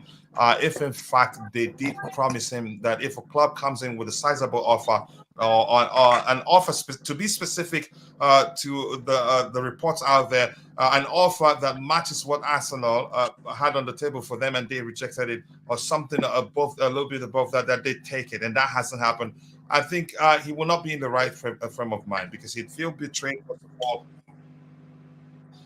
and the rest, yeah, you know that. But Bobby, your thoughts? Well, we've been on this already. I'm inclined to agree. I think they have lied to him. A player wouldn't come out and say, "Oh, I signed a contract because they told me they were going to let me go should the price come in right." And it didn't happen. Something around that region has happened. And I think in these sort of scenarios, when you have a player that's unhappy. That's why I don't like having unhappy players in the club. Is I remember what William Gallas said once. He wasn't referring to himself, but he was referring to this very topic. He said, look, if you have an unhappy player, it's not a good thing. You know, you could have a penalty kick that's very important to you in the final of a particular competition, and that player go and miss it, or just let an own goal in. These things happen. These things actually happen. You know, I remember, I'm old enough to remember where they had the betting scandal with Liverpool and Bruce Grobbelaar. And I think it was found out that I think he let in some goals. I don't know whether he did some prison time for it, but there was certainly a threat of that back in the 80s. So these things can happen. So there's no point keeping a player that you know you have betrayed um, like that, unless they decide to give him yet another contract and quadruple his wages to keep him sweet. Which I think that ship has sailed with him because his heart has been on leaving Brighton for some time, and I think they really have backed themselves into a corner, and they should just let him go for their benefit and the benefit of the team, of the player. Yeah, but I do agree with you. You don't keep a player that's not happy. It can cause a lot of issues in the dressing room. And again, let's see what happens. I think we will eventually get the deal over the line. It's simple. That's how I see it. I don't think there's much in the chat. Love this channel. News up here. Greetings from Croatia. Welcome. Feel at home. Express yourself and just keep it civil. That's all we ask of you. Goodbye to the gentleman leaving. What's his name? I'm not sure who you're referencing from on the panel. Was he on the panel? It's a free world. Roberto De Zerbi can talk. Yeah, he can talk all he wants, but we end up getting the player. Bless you, coach. Need a thought sneeze. Come on, just go away. Why with money everything is possible. Yep. Kudos for what? Because the manager wants him. The scouts you see him.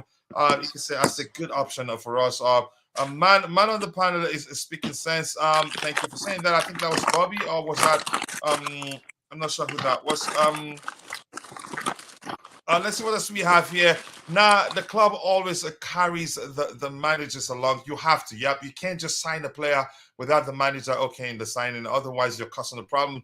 I thought you're gone, Nemaya. I thought you said bye-bye. Kudus for what? Let's see. Chelsea look for another midfielder. Okay, explain to him.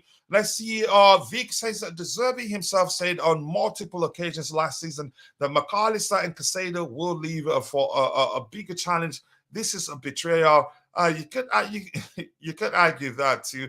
And welcome, Tommy. You're a friend of Eugene. Good question. I'm not too sure. Let's see. McAllister is going to Liverpool. We know, which is referencing his case because he had a buyer clause, and Caicedo signed a new contract. And yeah, an extension actually, because one of us in the chat explained that it was his old contract was supposed to end in 2025, but after signing the new contract, it was extended to 2027 or 2028. I just can't quite recall. Yeah, Eugene, I'm not too sure where he's been. I haven't seen him in a while, but I'm gonna check. Maybe somebody banned him because he wasn't a mod. I'm not too sure. Yes, he was on the panel. Who was that left? I think it was AD that left. Eugene was wanting Mbappe for a long time. Yeah, he wanted Mbappe for a long time, and now he isn't here. Yeah, Eugene is missing in action. I'll check to be sure somebody done. Dean angrily, you can say, banned him from the channel because Eugene can speak his mind without. He doesn't care who you are. He tells you how he feels. But that's, by the way, we move on to the next item here. We've addressed that one. Let's see what else we have lined up here. This one here still. Roberto De Zerbi also says he loves Levi Colwill and congratulated him for winning the under 21 Euro. He would not he wouldn't talk about. I'm guessing that word there should be talk. He wouldn't talk about any Brighton interest in him. Also says Igor is a player he likes and can improve Brighton. Anybody on the panel want to talk about that, or should we move on? Hmm. This Nobody on the panel. Okay, go Let's ahead, move Martin. on, coach. We're going round in circles over this guy. He's not that important.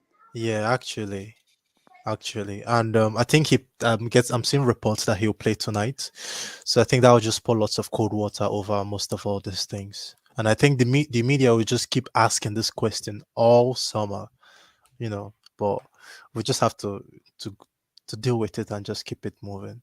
Mhm. Yeah, Eugene missing in action. I'll check to be sure that's not the case. Modestus Angar says that De Zerbi himself said at the end of the last season that both McAllister and Caicedo will leave, but he's not the owner of the club. We have to first accept that. That's a high percent that Eugene was banned. Yeah, that's a high percent that happened. I believe you because of the way he talks. Oh, Coach, that naughty. Coachy, Give me 1 second quickly. Go ahead. Coachila, you know what? Now I remember. You remember Caicedo nearly joined Arsenal, and the Mm-hmm. deal didn't go through. And Yeah. for about 3 or 4 games, he wasn't playing. And they asked Zerbi about Caicedo. He said, "Oh, he will be fine, but in the future, he might likely move on." So I'm surprised he's doing this. And guess what? The player will soon flip. And if the player flips, that will be over for them. I now remember what he said on the in his press conference, saying that the player is going to be fine right now. He is not at the right frame of mind to Mind play to play some of the games. He was not the playing for February like games. he was not playing certain games, and they asked him that question. So I don't know why they are doing this right now. Obviously, Caicedo might turn in transfer requests, and that will be over for them. So let's hope for the better. I know he's going to join Chelsea. Another thing is one of the first things De Zerbi said was that he spoke with Tony Bloom, and he told him that if the factors don't change, Caicedo will remain. So which means the initial assumption is that Caicedo would leave already, but for certain reasons or for certain valuations and all of that. So I think the discussion shouldn't change from him leaving or not leaving, or to rather the evaluations and how far apart they are between Chelsea and Brighton. Because I think De Zerbi already, confirmed that the intention was that he would leave, but if the factors don't change, then he may remain, which he say was great for them because he likes the player, his quality, and it will be hard to replace, his kind of quality. Yep, I agree with you. The beautiful game. Let me see what you said. I appreciate you finding the time to come back again. You're back again. Is that the comment there? There you go. This is Coach. This is exactly why agents are advising their clients to run down their contracts because of people like Daniel Levy and Levi De Zerbi and the Brighton. Is it president or owner? I think I agree with you. But honestly, I will still look back and say, what the heck was Moises Caicedo's agent thinking? Wasn't he the processor? Wasn't he part of the process of for the new contract that his client signed? It just doesn't make any sort of sense. Colwill will play tonight. Why Caicedo won't? We will get Caicedo. I think we will get him. De Zerbi don't deserve attention. He doesn't at all. De Zerbi loves the attention, but he's getting it right now. Let's see.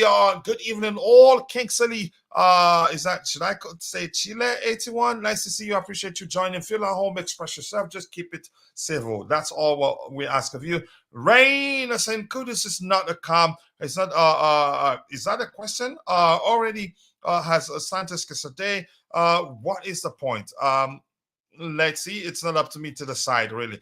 Brighton haven't said Caicedo must stay. They say pay 100 million and get the player. And okay, let's see if we pay them that much money. But the transfer request will not change anything, would it? I don't know. Brighton isn't saying they do not want to sell. It's about the valuation, and we're not sure if that's Yeah, the case. it But will. let me ask you this just quickly. I'll come back to you, Martin. Bobby, if you're still there, what do you make? Can let us know how much of a difference will it make if Moises Caicedo has sent a transfer request? Do you know what, Coach? I don't think it will make any difference at this stage because he's only just signed a contract. You put in a transfer request, all you're telling the club is no more than we know already. The club will say, okay, when the money comes in that we are happy with, we'll transfer you, and we're negotiating. So it's not. It means nothing. I think he will come to Chelsea. I don't. I think Brighton haven't come out and said they want 100 million. Neither have they come out and even insinuated that he's of the Yeah, I'm same with you. value as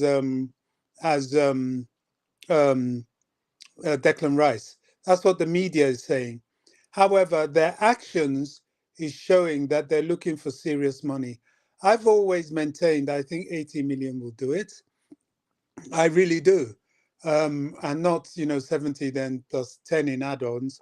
It would be 80 then plus 5 in add-ons or something like that. I think that's what will do it. However, time is almost of the essence now because it needs to be done for them to have the funding to be able to get their replacements in. Yeah, did we lose him? No, I'm here. Okay, okay. So yeah, I mean that's it. We've spoken so much about this. I'm like, let's wait and see. He's unlikely to play for them against us tonight. That will mean they'll probably be bringing in some youngsters, just like we are. It'll be an interesting game. It'll be a very interesting game. People say, "Oh, grudge match." I don't look at it that way, and I'm not sure. Well, certainly Pochettino won't. He's just looking at it in terms of further integrating his squad, and I think that should be the mentality. Yeah, but I agree with you. And QX Step says, Brighton have a non-negotiable price for Caicedo. That's their choice. Chelsea either pay it or move along. What's wrong with that? Here's the thing. That's the list of my concerns. But I'm quite sure we're not going to pay them £100 million for Moises Caicedo. You were all entitled to our respective opinions, but I don't think we'll pay them that much money. Let's see. Kudus, a different profile, especially he's a central attacking midfielder at 10, which we need another. Yeah, we do need a specialized 10, if you ask me. De Zerbi was a man of his words right up until he saw how much those North London idiots have paid for Rice, and then he switched. That may well be the case. You don't know, yes, but we need to rotate. We need to have a depth. Yeah, we don't just need a single player in a particular position. We need to have competition. Give them 80 million plus 10 in add-ons. Those add-ons will take a long time to achieve, as we aren't winning anything anytime soon. Let's see. I think the next offer we present to them will probably be something in that region. How about we go buy the players of Brighton are looking for right now? We're moving, and I just saw a report saying something to the effect of that we're close to agreeing in personal terms with Mohammed Kudus, and they want him. They've been looking to sign him too. So yeah. Maybe that will pain them. Ajax will demand huge money, though. Just because Arsenal want him doesn't mean we have to move for him. I don't know. Sometimes I don't understand Chelsea. I don't think we're going for him because Arsenal want him. We're going for him because he's a good player, and that's how I see it. So let's see what else we have lined up. We've looked at this. I think we should move on from the De Zerbi comment. Here he's suggesting Chelsea. There are two questions with regards to our pursuits of Moises Caicedo and with regards to Brighton's pursuit of Levi Colwill. Not only about Caicedo, also about Colwill, and maybe it can be if we want to swap. And again, I don't read too much into that. As I've said before, they want what's best for them. We want what's best for us. This says that Chelsea were not upset with De Zerbi's comment. This is normal in the communication of managers, especially in big deals. I said the same to me. I don't read too much into it really. But we'll all see things differently. And this says that Chelsea are still interested in Rayan, Cherki, but they want to complete the Moises Caicedo deal first before making any moves. Officials at Chelsea believe Cherki has all of the ingredients to develop into a world-class player. We don't need Einstein to help us find out that. Rayan doesn't have anything to do with Arsenal wanting him. And He's a profile winner, as simple as that, and he's a fine player overall. And this year, as I'm going through these items we have lined up here, if you have anything to add, you can go ahead and do so. Chelsea remain calm on Moises Caicedo's deal. The conversation will continue directly with Brighton, and I'm hearing that they will have a meeting today, a face-to-face meeting for the first time since we've been looking to sign the player. Martin, it looks like you wanted to say something. Yeah, I think this is a good front for the club to act like De Zerbi's comment, they move anything, because I feel like the way he was so confident about it is almost like he wanted to poke us a little bit to get us, a little in our feelings, a little emotional, and then, cough up the money. But they've spoken to Fabrizio, they've come out and said, oh, it doesn't change anything. We are calm, we are relaxed, we are still negotiating. And I think it does well for the club on the negotiating front, and I respect that. Yeah, Supreme Court says we need to put in a serious bid. I think we do that soon. I wish we could go for another DM to panic Brighton. Again, he's not traditionally a DM. He's more of a box-to-box midfielder, if anything, an 8. But I get it, he's versatile enough, and he's defensively sound enough to be able to fulfill that DM role. I just saw we're going for Kudus. We don't need Kudus and Cherki. Okay, so many questions. Yeah. Let's see what else we have here. Get Caicedo, Decore, Ibrahim. I think Ibrahim, that's the Decore you're referencing there. Daisisi, Cherki, and Robert Sanchez on loan cannot stand Kepa in goal. I think we'll sign another goalkeeper. When? I do not know. So let's move on from this one. What else do we have lined up here? This says can I just Conor add Gallagher. something? Yeah, go ahead. I don't think Chelsea are looking for a traditional DM. It doesn't look like it. I think from what we saw from the way Caicedo played, that's what Chelsea's looking for. A box-to-box player who can play defensively, even drop into the centre-back position, and sometimes become offensive. That is a more hold-round defensive midfielder, if you want to use that term. They're looking for that sort of flexibility and mobility. So they won't be looking for stagnant DM like we had in Makaleli, Matic, or the Regista that was with Jorginho. No, they want a very effective box-to-box player who will defend both in the defensive line and in the midfield line. And Caicedo fits that bill as well. Yeah, he does. Yeah. He does. I agree with you. And hopefully we'll get that deal. I think I strongly believe we'll get that deal over the line. Moises Caicedo is a DM. Really, he's not a box-to-box midfielder. He's not good going forward. Okay, if you see him as a DM, that's fine. I don't see him as a DM, given the way he operates. Okay. Because you use probably too many emojis. So let's see what else we have here. Cherki Decore from Crystal Palace. 50 million is a steal. I don't know what we're planning to do. So this says Conor Gallagher is said to be open to leaving Chelsea, and the club is prepared to listen to offers for him. I'm not sure what to make of this. I don't know, Bobby Vincent. Anybody on the panel? Yeah, I feel like when would he go and in the middle of training stop and pull aside a journalist and say, "Oh, I'm open to leaving Chelsea now"? Oh, no, this could be from his agent looking for like consistent minutes, so he makes the English squad. But I feel like this Gallagher interest is kind of tied up to the Kudus deal. I feel like if the club is looking to move on, Conor Gallagher, Kudus will probably be one of the names on the list they will see as a good replacement for him in the attacking midfield role.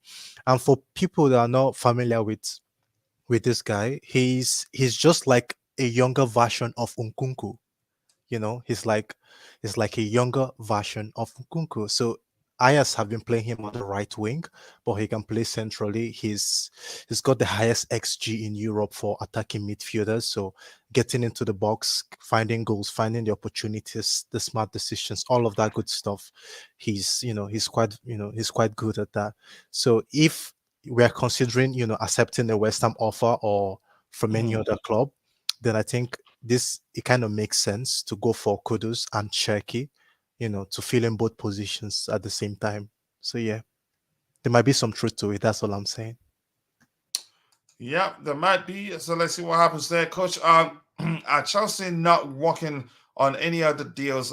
They will end up with the defensive midfield version of Lukaku if they are not careful. This is actually putting more pressure on Caicedo to succeed. I think you could argue that to an extent. I agree with you because the saga doesn't help. So much pressure and probably end up paying that much money. Those things put together becomes an added pressure on the player. I hope it doesn't turn out that way. But yeah, I still think again behind the scenes we're working on other players.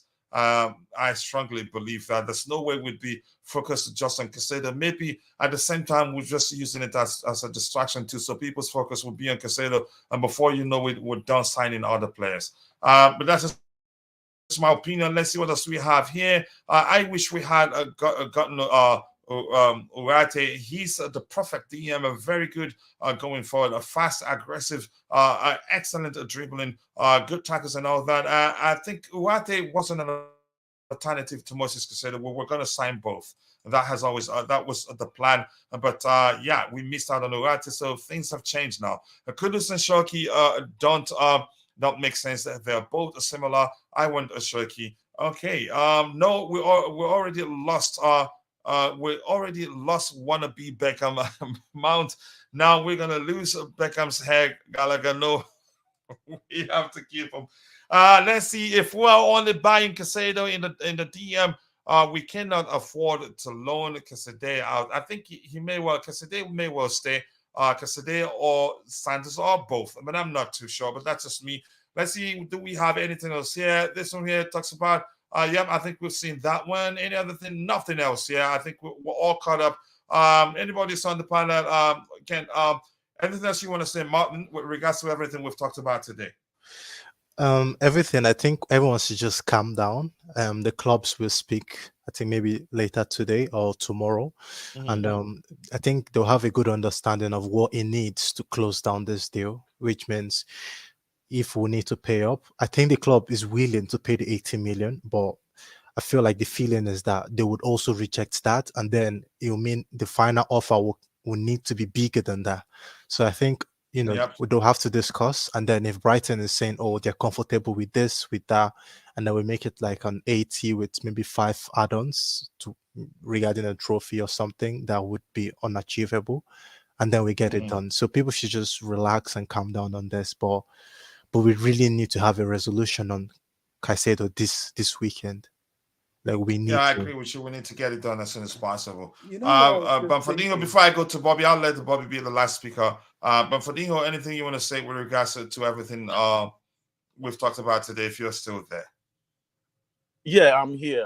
So I would like to urge all Chelsea fans to just relax, and I think the owners are doing everything possible to make a successful season for us, and we should be very, very hopeful. And also, if you are living around the East Coast, let's all meet at Philly this evening and enjoy the game against Brighton. And I hope it's going to be an epic game. And Kuchila, I would like to take a leave of you because I have to drive to Philly, so I'm going right now. So I'll talk to you later. All right, bro. I'll talk to you later. And if we happen to be Sure. again, if we decide to do a watch along, I'll reach out so that you can show us live videos of the players warming up. Sure. But I'll talk to you later. Send me your number, then I'll be able to do that and send you some videos. And All if right, you definitely, have I'll do that.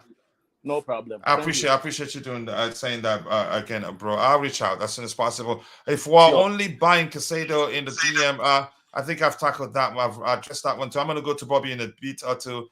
Again, get his final thoughts, and then we'll call it a day. Let's see what else we have here. Yep, don't forget to like people and also do subscribe to the channel if you haven't. We keep growing. Let's see what else do we have here. Heading to Philly right now. Go have some fun, brother. I appreciate you.